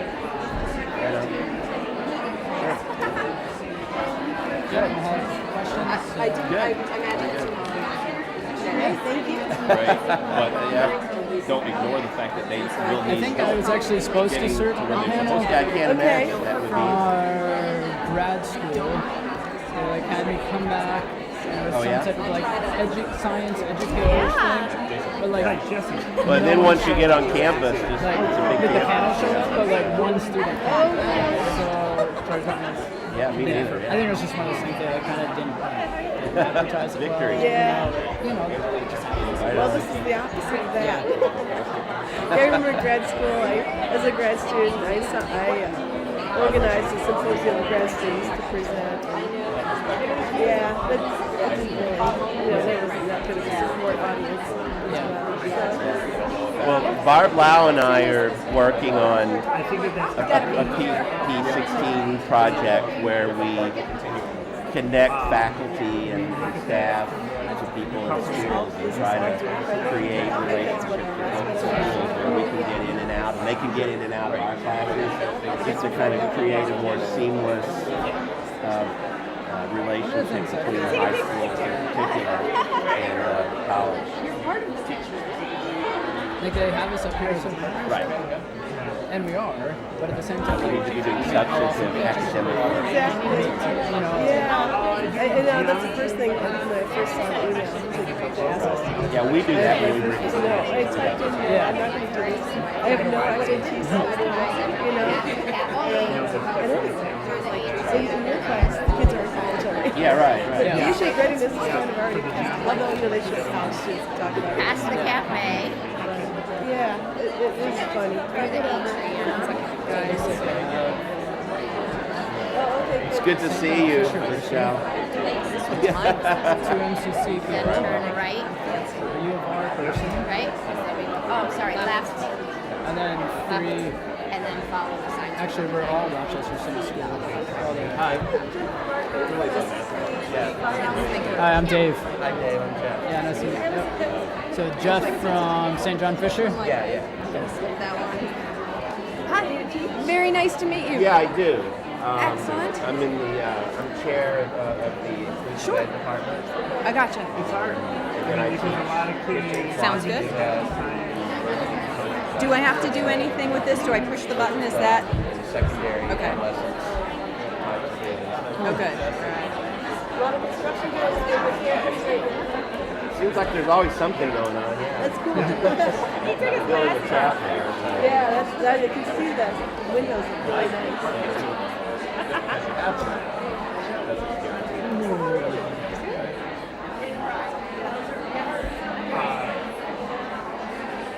So hard. It's so hard to make something when they know what is college readiness and what is success. Yeah. I was up super late doing my 3-year review report. All right, our panelists are on the risers, so if you could make your way back to your seats, that'd be great.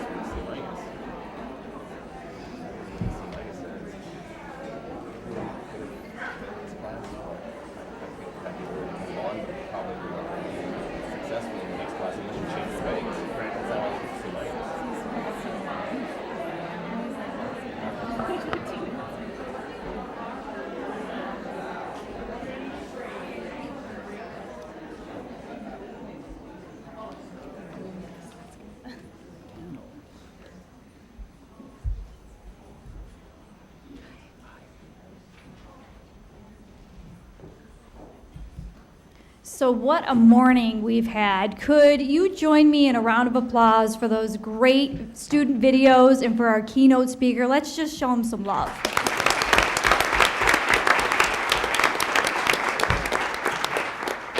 My name is Renee Domino, and I'm Interim Dean of Academic Foundations, and I'm very happy to be facilitating this panel today. So you'll see that there's been a microphone set up in the middle of the room, and what we're hoping to do is I have some questions prepared, and we'll first have each of our panelists give an introduction, and then I'm hoping we can rotate. I'll do the first question, and then if you could come up to the microphone, if you have a question for our panelists, we can kind of go back and forth. So we'd like to start with introductions. If you'd introduce yourself, your school affiliation, and your partnership, that'd be great. Hi, I'm Eileen Daly-Boas. Can you hear me? Is that? No. Do I need? Get down on top. How about this? Can you hear me now? I'm Eileen Daly-Boas. I'm an outreach librarian at the University of Rochester. And my partner who couldn't be here is Teresa Sarkis-Cruz. She's at Wilson Magnet. Together we work with they have an international baccalaureate program, the IB program. And for the Wilson kids, if they get their international baccalaureate degree, their certificate, and they get into University of Rochester, they get free tuition, which if you've been paying attention is $200,000 value. So it really is a way to take kids from the city and really bootstrap them up into sort of 3 levels up. And so what Teresa and I do, and we've been working together for, she would know this off the top of this is why she's good with the data. We've been working together for a long time, somewhere around, I know we've been working with Wilson for at least 10 years. But what we've tried to do is to develop them and help them see that college is not only an opportunity, but really the best colleges out there are a good opportunity for them. So that's what we work on. I'm Shelly Davis, and I work at World of Inquiry. I'm an English teacher and a capstone teacher, and our partnership is with MCC, primarily is what I work with, but we work with a larger grant through KeyBank, formerly First Niagara, where we work to sort of bridge the gap between high school and college with St. John Fisher, Junior Achievement, and MCC. My name is Jason Anderson. I teach here at MCC. I teach primarily chemistry courses. My partnership is, I have a couple of them. I work on 2 different NSF-funded grants, one of which is to change the chemistry curriculum to make it more interactive, and we partner with RIT on that.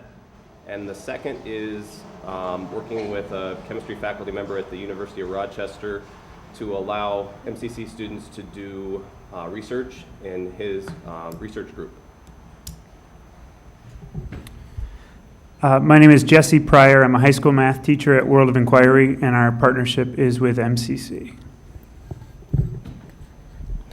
Hi, I'm Jeff Lyles from St. John Fisher College, and I created and run a program called College Club that's funded by Bank of America, and I partner with Lisa Englert and Rick Holland at Rochester Early College International High School, and then with a grant from the McGowan Foundation a year ago, we expanded into UPrep, School for Young Men, and also East Rochester High School. Hi, I'm Jennifer Marco. I teach environmental science here at Monroe Community College, and am part of a brand new partnership that we just completed this year, offering high school students the opportunity to get dual enrollment for this course. And I'm Dave Greer, and I work with Jen. I'm part of P-Tech High School, which is Rochester City School, and it's a little bit of a different program. It's grades 9 to 14, so they kind of like sign up for some extra school. And as I've been listening to the college readiness talk, one of the things that's unique about our program is that we really need all of our students to be college ready. And that's, yeah, so that's what we do. Thank you very much for your introductions. And so my first question is really looking back on that keynote speaker. How does your work in your partnership promote mindfulness in yourself and in your students? And this is for anybody on the panel.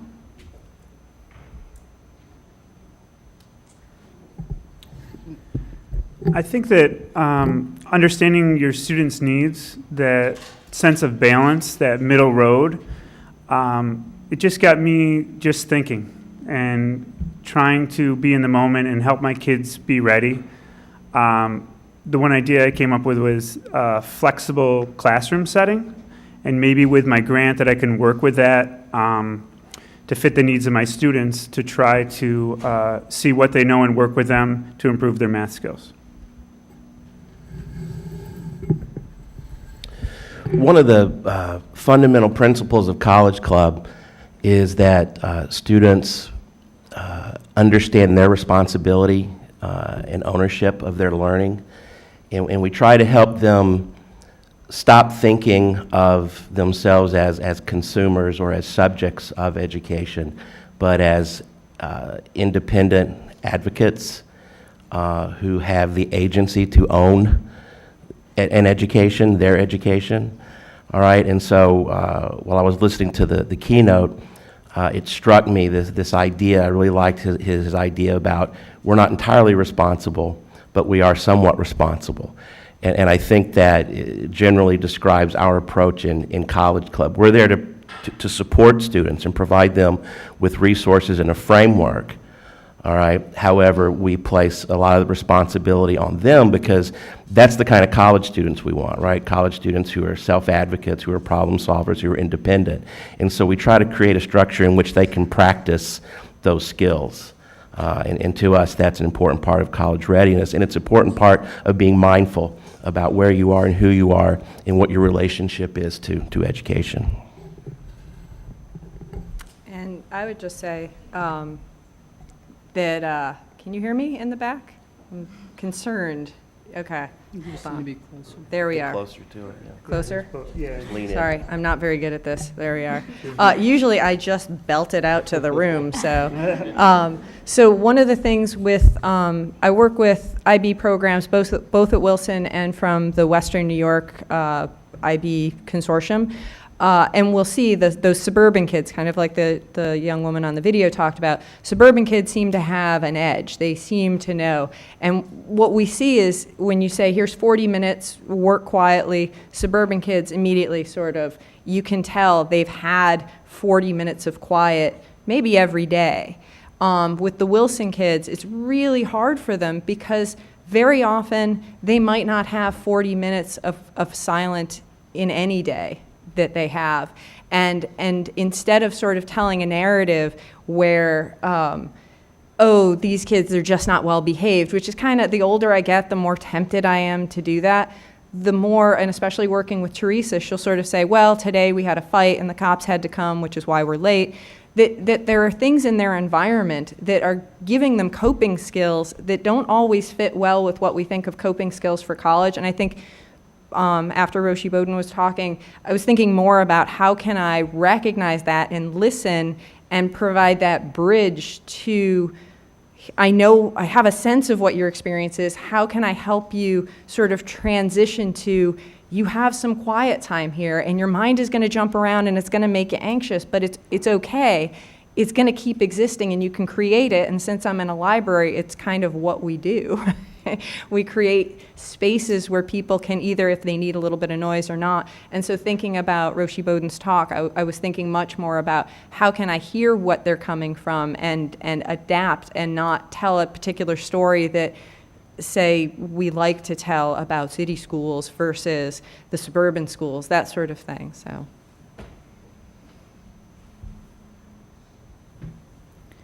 So I'm not noticing anybody by the mic, but so I would just like to point it out and let you know, oh, we have a question. Great. So I was wondering, since becoming involved in a partnership, do you feel you have gained a unique perspective or any insights on college readiness and any potential gaps in readiness? And if so, how has your thinking changed since becoming involved in a partnership? May I? Sure. So one of the things I really like about our partnership is that it gives us a really nice goal to aim for. It's especially with our program, like, hey, we are in this so that when you're done, you should have an associate's degree in IT and be ready for a job. And that's exciting to be able to push the students towards that. And as far as gaps go, there's definitely gaps that we're working on. And it is a big challenge. One of the things that we have worked on a lot is being comfortable with vocabulary. That's so that they can use it in a context like that allows them to explain better than I'm doing right now. Allows them to be able to explain a concept that we've learned with confidence, which I don't have. Most definitely, the thing I've learned about partnerships is it's crazy to me now. It's absolutely insane to me now that has been for all the history, and I'm a historian of education, so for all of the history of American public education, that we have this gap between P-12 and higher ed. It's insane that we have such a gap, because having been a part of partnerships now, I don't know how we as a college can do what we're trying to do without knowing more about what is going on in K-12, and conversely, how what you do in K-12 can be so much more effective if you know what we're doing as a college. And so I think that's the thing that I've learned. And now, when I'm teaching classes at Fisher, if I don't bring in administrators and teachers into my classes, I feel like a total fraud. Because I'm not in the classroom every day, and they are. And so I've just really learned to value that partnership much more. And I'm working now with our Dean of Arts and Sciences, Barb Lau, on a P16 project where we are strategically and willfully trying to create more relationships between St. John Fisher College and the schools in our area so that we can be in schools more, and schools, teachers, faculty, administrators can be in on our campus in our classes more. I think it's vital to the future that we tear down that wall, we close that gap between higher education and between P-12 schools. Hear, hear. I agree. Before our partnership, I work with Angelique. Our school was the first school to pilot and dual enrollment for English from MCC. And before our partnership, I really had a vague idea about what the discrepancies were between high school and college. I think I really never really thought about it. And this partnership has allowed me to look at what we do in high school and also witness what is being done in college. And it's very different, and very different teaching styles. And I think this partnership has really opened my eyes and allowed me to sort of see the perspective from both the academic and teaching perspective and also from the student perspective, and what is expected of them, how we treat them in high school and how they're treated in college. And it's I think the biggest discrepancy, the biggest gap to the second part of that question is really in not necessarily content knowledge, but more habits of scholarship, like those 21st century learning skills, independence, time management. The kids in the video talked about it incessantly, that being responsible for yourself and not having someone look over you, or your parents or teachers. I'll say, as a community college instructor, this has given me a chance to look into a high school classroom. They're also getting college credit, but it immediately makes me think about the connectedness idea that we've heard, and that we could reach back perhaps to the middle school kids and their teachers. And Jason Szymanski, we were sitting with him, and he said, we should draw a trajectory graph. This is where you can get to if you're pushing yourself through college or through high school, and this is where you'll get to if you're just slacking off, And if we could reach kids at an earlier age, to try and give them the vision of why it's worth working hard in school, that could get more of our students to actually earn the college credit in their dual credit class. Well, that leads really well into my next question. Could you share a story about the impact of your work in college readiness or in your partnership?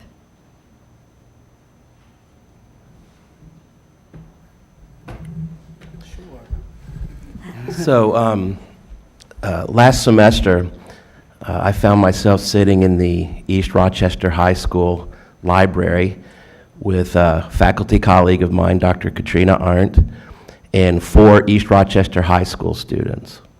And we were just during the school day, it was on one of their study hall type periods.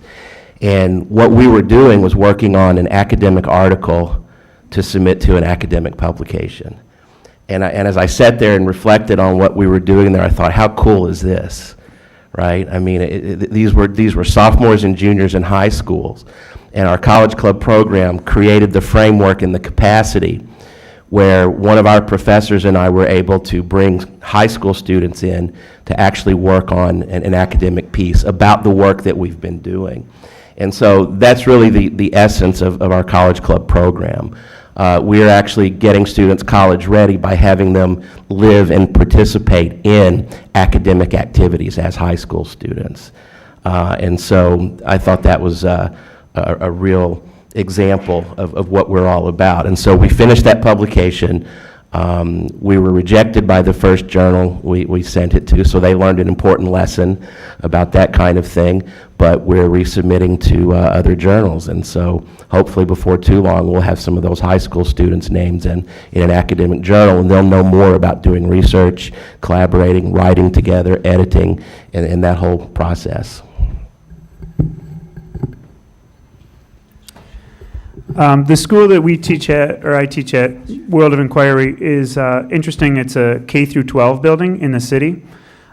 So some of our students that graduated have only been to this one school. So when they're transitioning to here at Monroe Community College, when I was coming to visit with our partnership, I saw some students that came from our building. And that was really powerful for me to see that it's not just they graduated and they moved on to college and we wish them luck. I still was able to sit with them, talk with them, and get their insight so that they can help the future of our community. Our school is very community-based. We're crew, not passengers. And so going on past the K through 12 is very important to keep that bridge open. To close that gap. And I think at the University of Rochester, since we've had such a long partnership with Wilson, we've had every year for at least the past 10 years, had a student from Wilson go to the university, and the value of students while they're at Wilson seeing that that's actually something that can happen instead of a story, instead of someone just saying, oh, someday you can go to college and it's this vague thing. They come back whenever we do our IB sessions. We always try to send the word out to come back because they know these students. They remember when they were freshmen that that someone was a senior and now they're in their second year and they say, oh, it's getting really hard. Don't overload your courses. Remember to ask for help. I've gone to the writing center. And because the students have come usually at least 2 to 3 times to the campus and to the library, by the time they start, they know their way around. They tend to be campus leaders.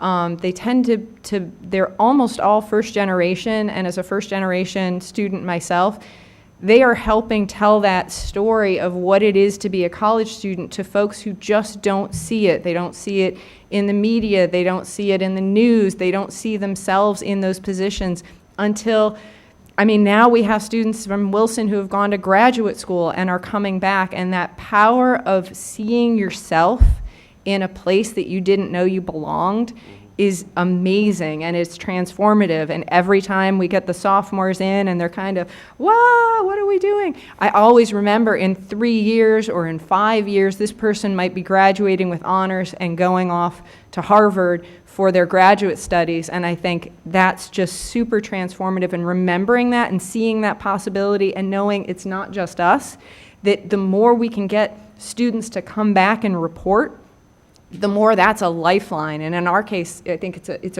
it's truly a lifeline. It is transformative in more ways than, say, even college was for me, coming from sort of suburban to sort of continuing to be suburban. This is it's a change of mindset and of power, and to watch these kids come and transform into leaders and walk away as leaders of people is just amazing. So that's what I find to be really, knowing that my work with a 15 or 16-year-old could just change the course of their life, and maybe they make the city a better city, or the state a better state, or the country a better country. I think from my perspective, my partnerships are both relatively new, so I haven't seen a lot of the impact long term, but the focus of both of my partnerships is basically to get students more involved in research, and in STEM that's a huge push now, even at the community college level, even in the high school. And that's one of the programs we have, is actually brings high school students to the U of R to allow them to do some research. But I think the most impactful thing that I've seen, beyond the fact that students are going on and getting other research opportunities and earning PhDs and publishing papers, is we encourage them to come back to MCC, usually at Scholars Day or some other forum like that, to talk about the experiences they've had. And I always encourage my students for my classes to attend and to see the impact on those students. It's really eye-opening, because they make these connections of, the student went on to the U of R and did high-powered research, but he's talking about content that they know something about, and it shows them that the classes that they're taking, it's not that far beyond their reach. I mean, just next year that could be them. And so I think they get a lot of benefit. Not only the student gets that from what they get, but what they can give back to the next generation of students. Thank you. Do we have a question from the audience? Thank you.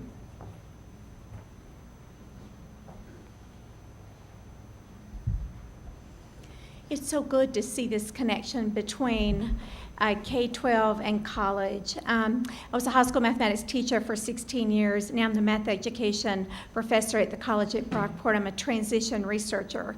And what we say about mathematics education is the transition between high school to college, we refer to it as a black box, because we don't know how to get them from A to B. And part of what happens in high school is we're so limited, we have so many requirements for the curriculum at the new Common Core. And what's happened with the new Common Core is content that was previously taught in the 10th and 11th grade is now taught to 9th graders in Algebra 1. And teachers are struggling to get students to learn this content. And so the way they're doing it, and I'm in the classroom at least once a week, I go into high school, that's my comfort area. And what I'm seeing in the field is that teachers are saying, just use a calculator, use a calculator. And so students are going through high school with a calculator, then they go to college and there's no calculators allowed. So how do we, and at the college level, meet this transition? We've got a few really rough years coming in mathematics because students are not going to be ready for college level mathematics. So my question is, at the college level, what kind of changes need to be happening in order to help with this transition for where we are right now with this calculators used to learn mathematics and students are not learning the content?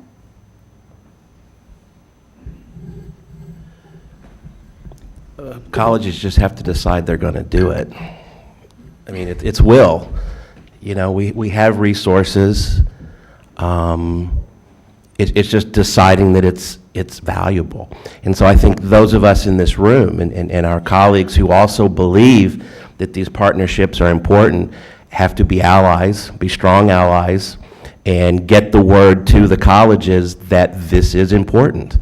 And it has to be a campaign, and we're waging this campaign on our campus to convince administrators that it's in the best interest of the college, it's in the best interest of the community, and we have a responsibility to the community to make these partnerships happen.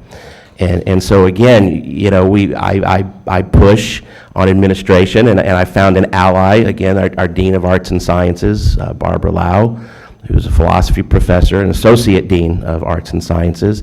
And last year we started just a very simple series of conversations where we invited people who work with seniors in local high schools to our campus, and we fed them, as we often do at Fisher, and we had a conversation, and it was like it was amazing and then we invited our professors who teach in our freshman learning communities, our first year experience, and we just sat around tables and had them talk.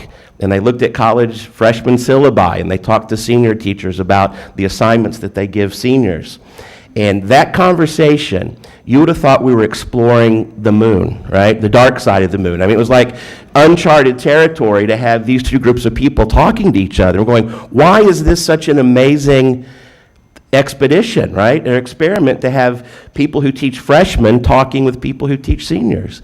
And so I think it's just a matter of will and strategizing the simplest ways to get those people together. And so now we actually have a group of faculty at Fisher who are dying to get into high schools, right? And so just start that conversation. Find your allies, right? Push it, start the conversation, and then build it from there.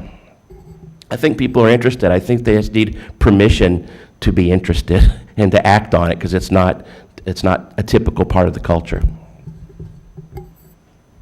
I just want to say, as the mother of a rising sixth grader, I hear that and I think the parents need to know this, and the children need to be told this too, that using that calculator in school isn't going to get you where you need to be in college. So if you're aiming for college, you need to be spending time at home doing this by hand, because that's what will be expected. And so I guess we need to have that, like you said, the connection, you know, all the way through the different levels of school up to college, so that people know what is required of them.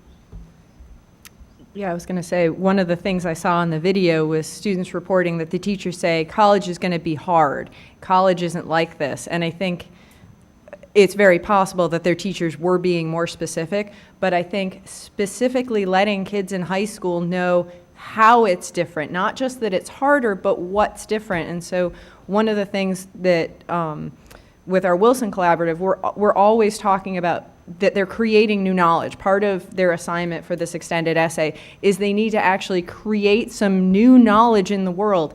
And the first time you say it, there's a blank face. And the second time you say it, they don't believe that that's what you do in college, that you master. The one student who was talking about mastering something. Yes, you master something and then you add to it.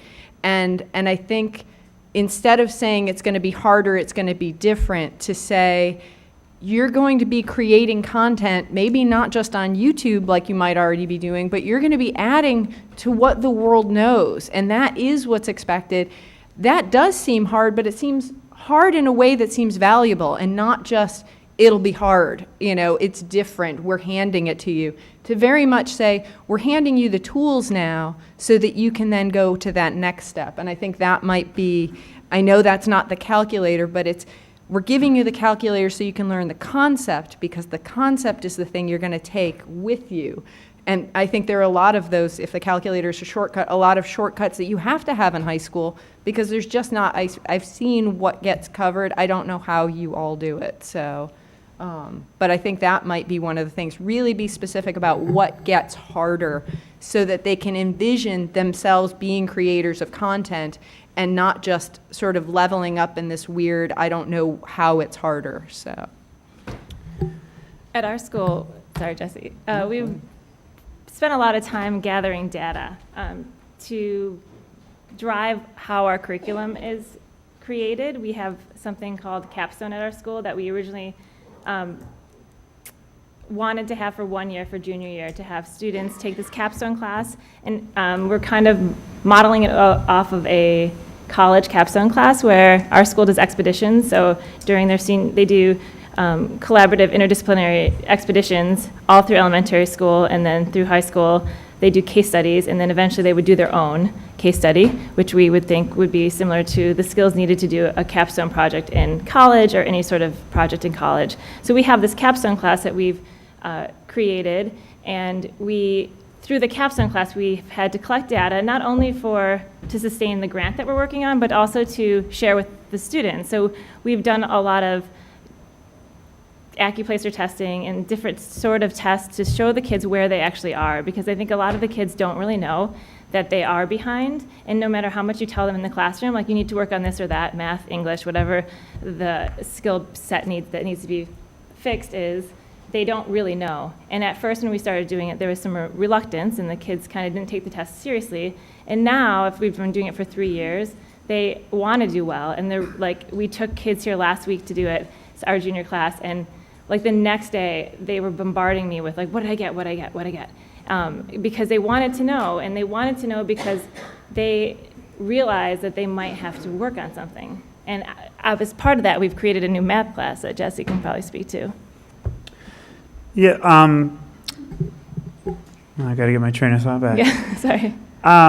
The one thing that I wanted to say with the keynote that Bodine talked about was placing the blame.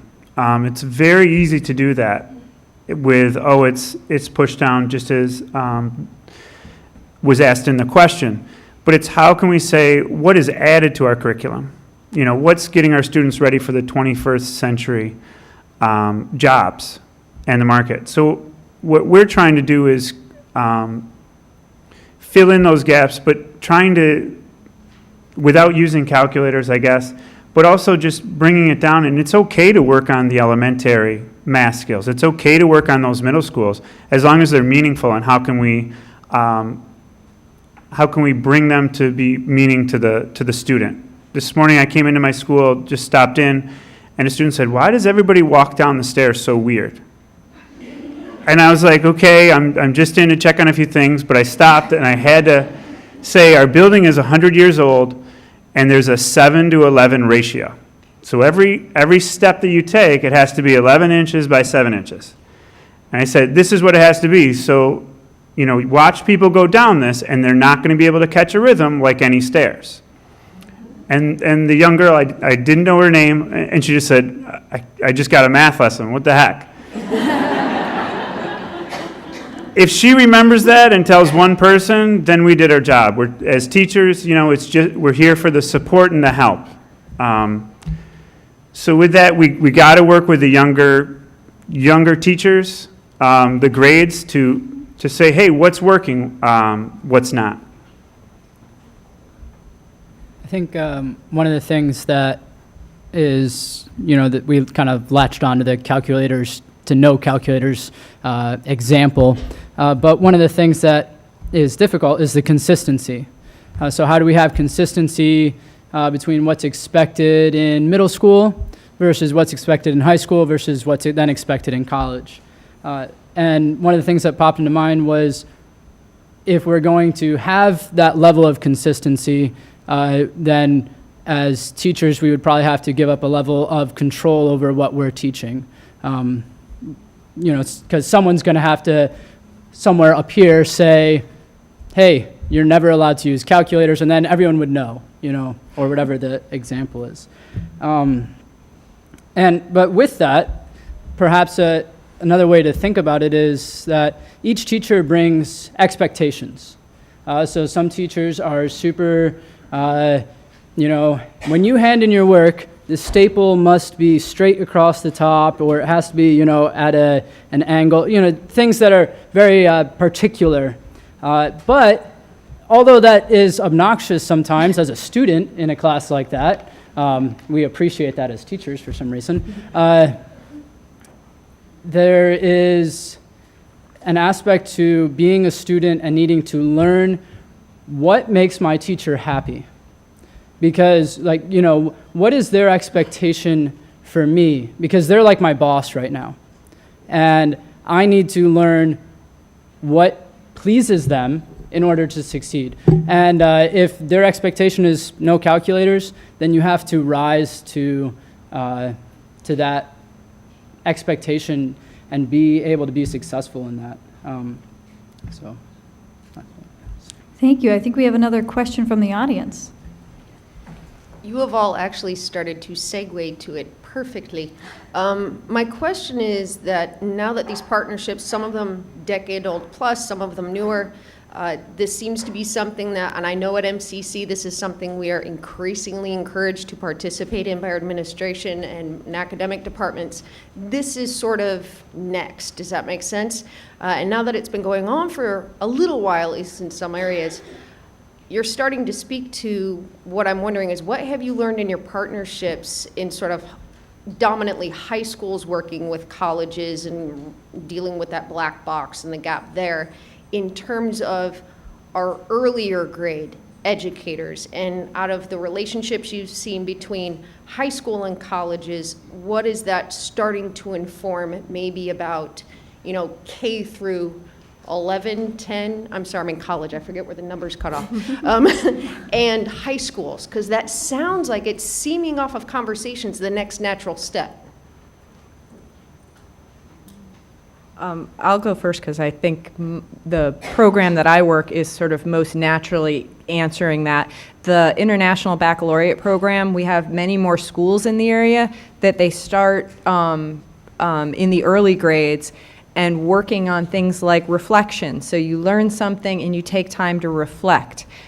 Which I think is an amazing skill to have. So through the International Baccalaureate program, they're starting earlier and earlier, and so the Wilson kids, as they're coming up, they've heard some of these terms. It's working its way through so that from the early ages, college is not just an opportunity, but it is an extension of what they've been doing. And so I think that's one of the sort of ways that it's informing. The International Baccalaureate is sort of a menu, a program that's already existing, and so it can be in some ways easier to sort of implement, but some ways harder because it's not, you have to figure out what's going to work for each school. As kids come in, especially in a place like a city school where their parents might be moving due to financial considerations, they might not stay at the same school because of other considerations. That as people transition in and out, you can't just assume, and I think this is part of the Common Core, the idea, I think, is that, oh, wherever you are, you'll have had some shared basis. And so one of the things we work on is always trying to transmit a little further down the line. If this is what we're doing in college, here's what they should be doing in high school. And then working, I know with a BOCES group that has been high school and college administrators, we're talking about how do we get that back to the 6th grade? Should we have them in earlier to just see what it looks like to start that kernel of what it looks like to go to college? Even if you decide it's not right for you, you have a sense of what you're saying no to. So I think the IB provides that already. That might be a model for some folks to look at to implement parts of. I don't think that it necessarily has to be a prepackaged program. I love IB, I taught IB forever, and that works in the right setting. But I think it needs to be a conversation that starts from, it's like the trickle down. It has to start from the higher grades, 11 and 12, with the colleges, where the awareness and the understanding of what the discrepancies and what the gaps are, those are identified first, and then that knowledge is then transferred in more of a vertical alignment to go backwards. It's like backwards design.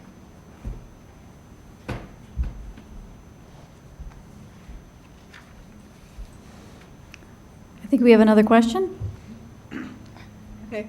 I want to say, in addition to teaching here at MCC, I work with the 1199 SEIU Healthcare Workers Union with a program that helps their members get ready to go to college or transition into other career or work.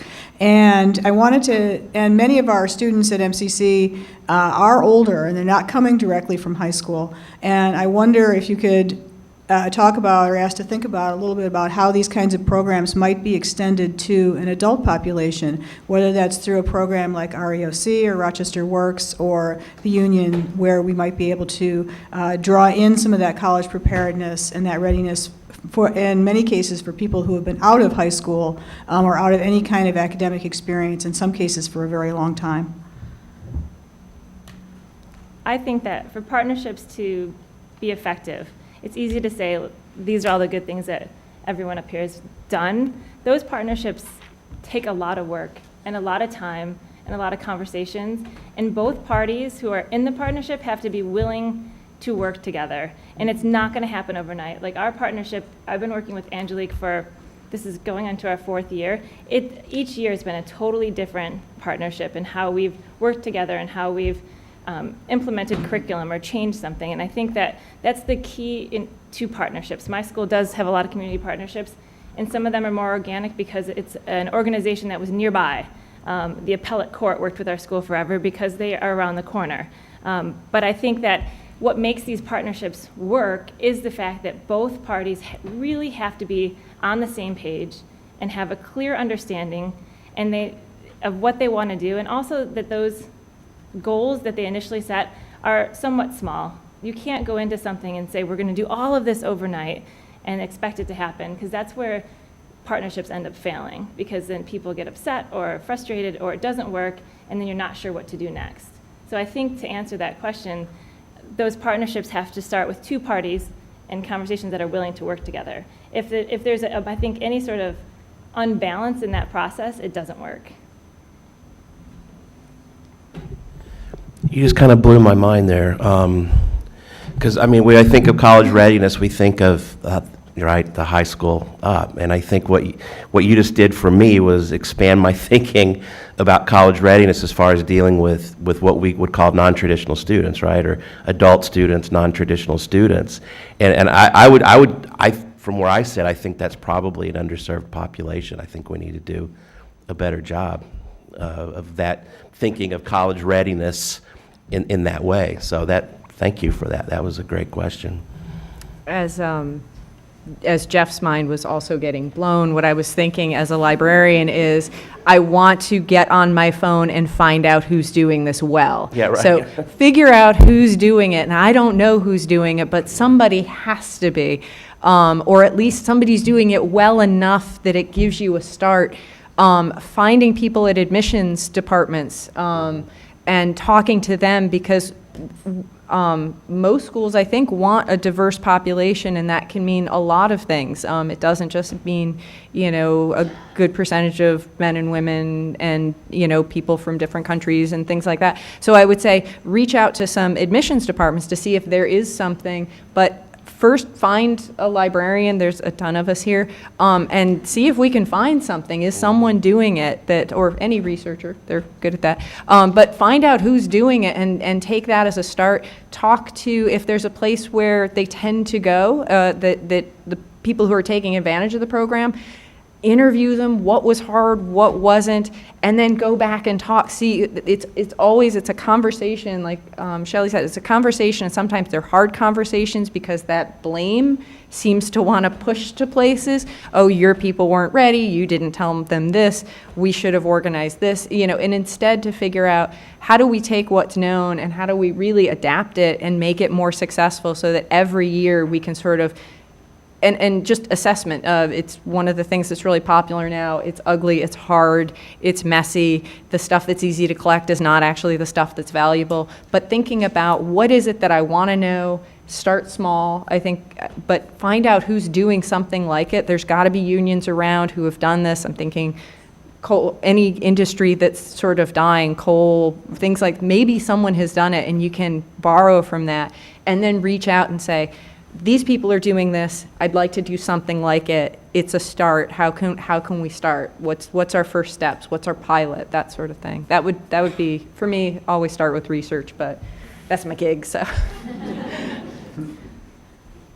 So I'd like to hear from some panelists. What makes you passionate about your work in college readiness or your work in your partnership? What gives you that drive to keep at it?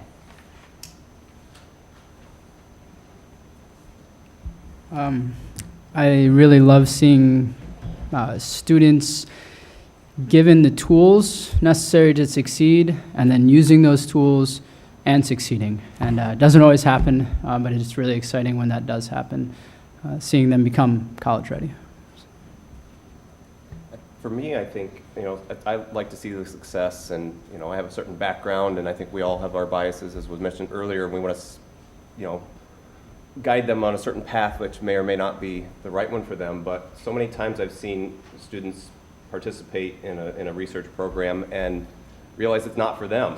And I think that's just as important as the ones that decide hey, I want to pursue a research career. You know, that it makes them open their eyes and realize this is not for me. I think that's just as good as realizing this is for me. So I like to see that, you know, eye-opening experience for the student. I like to hear from prior students. I have, just the other night, ran into a student who's at Brockport, and she just finished her freshman year, and she received dual credit for English 101 and English 105 through our dual enrollment program. And she said she was so happy that she took the class in high school because all of her friends and her roommates, and she lives in a quad, and her friends were from New York City, her roommates, and she was saying that they are all really struggling with their English 101 class, and 2 of them failed and had to take it again, and she was so glad she didn't have to deal with that. And on the other spectrum, I've had kids who didn't get the credit, who kind of blew off the course. They were seniors, they didn't care, come back and say, wow, I did really well in my class because of what we did. Even though I didn't get the credit in high school and I kind of slacked, I had more understanding and knowledge than most of my peers. So that's my favorite part. I think my passion for it is probably rooted in just my own experience in college and grad school. Really, in dramatic ways, changed the trajectory of my life. And so I like being a part of creating a space and an opportunity where maybe that can happen for somebody else.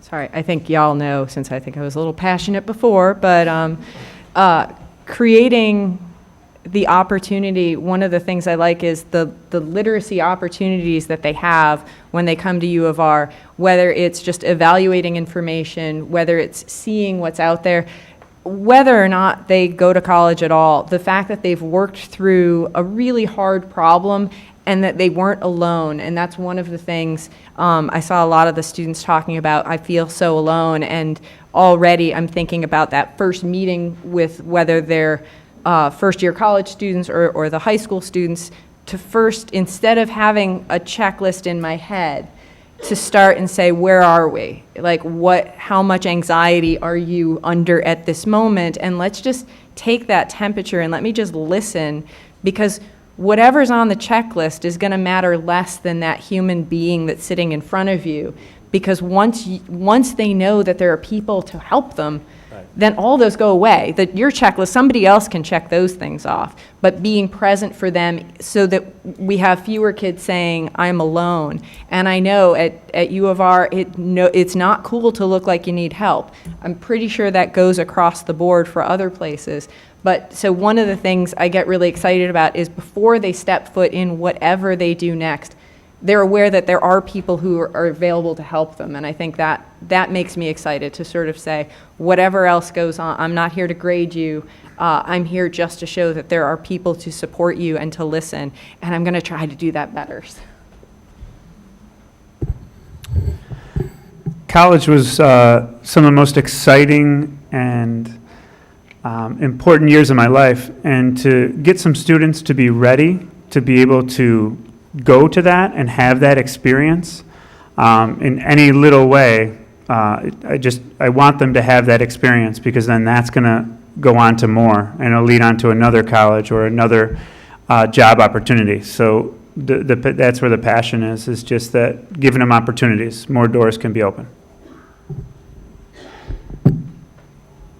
Thank you so much to our panelists. Could we give them a rousing round of applause?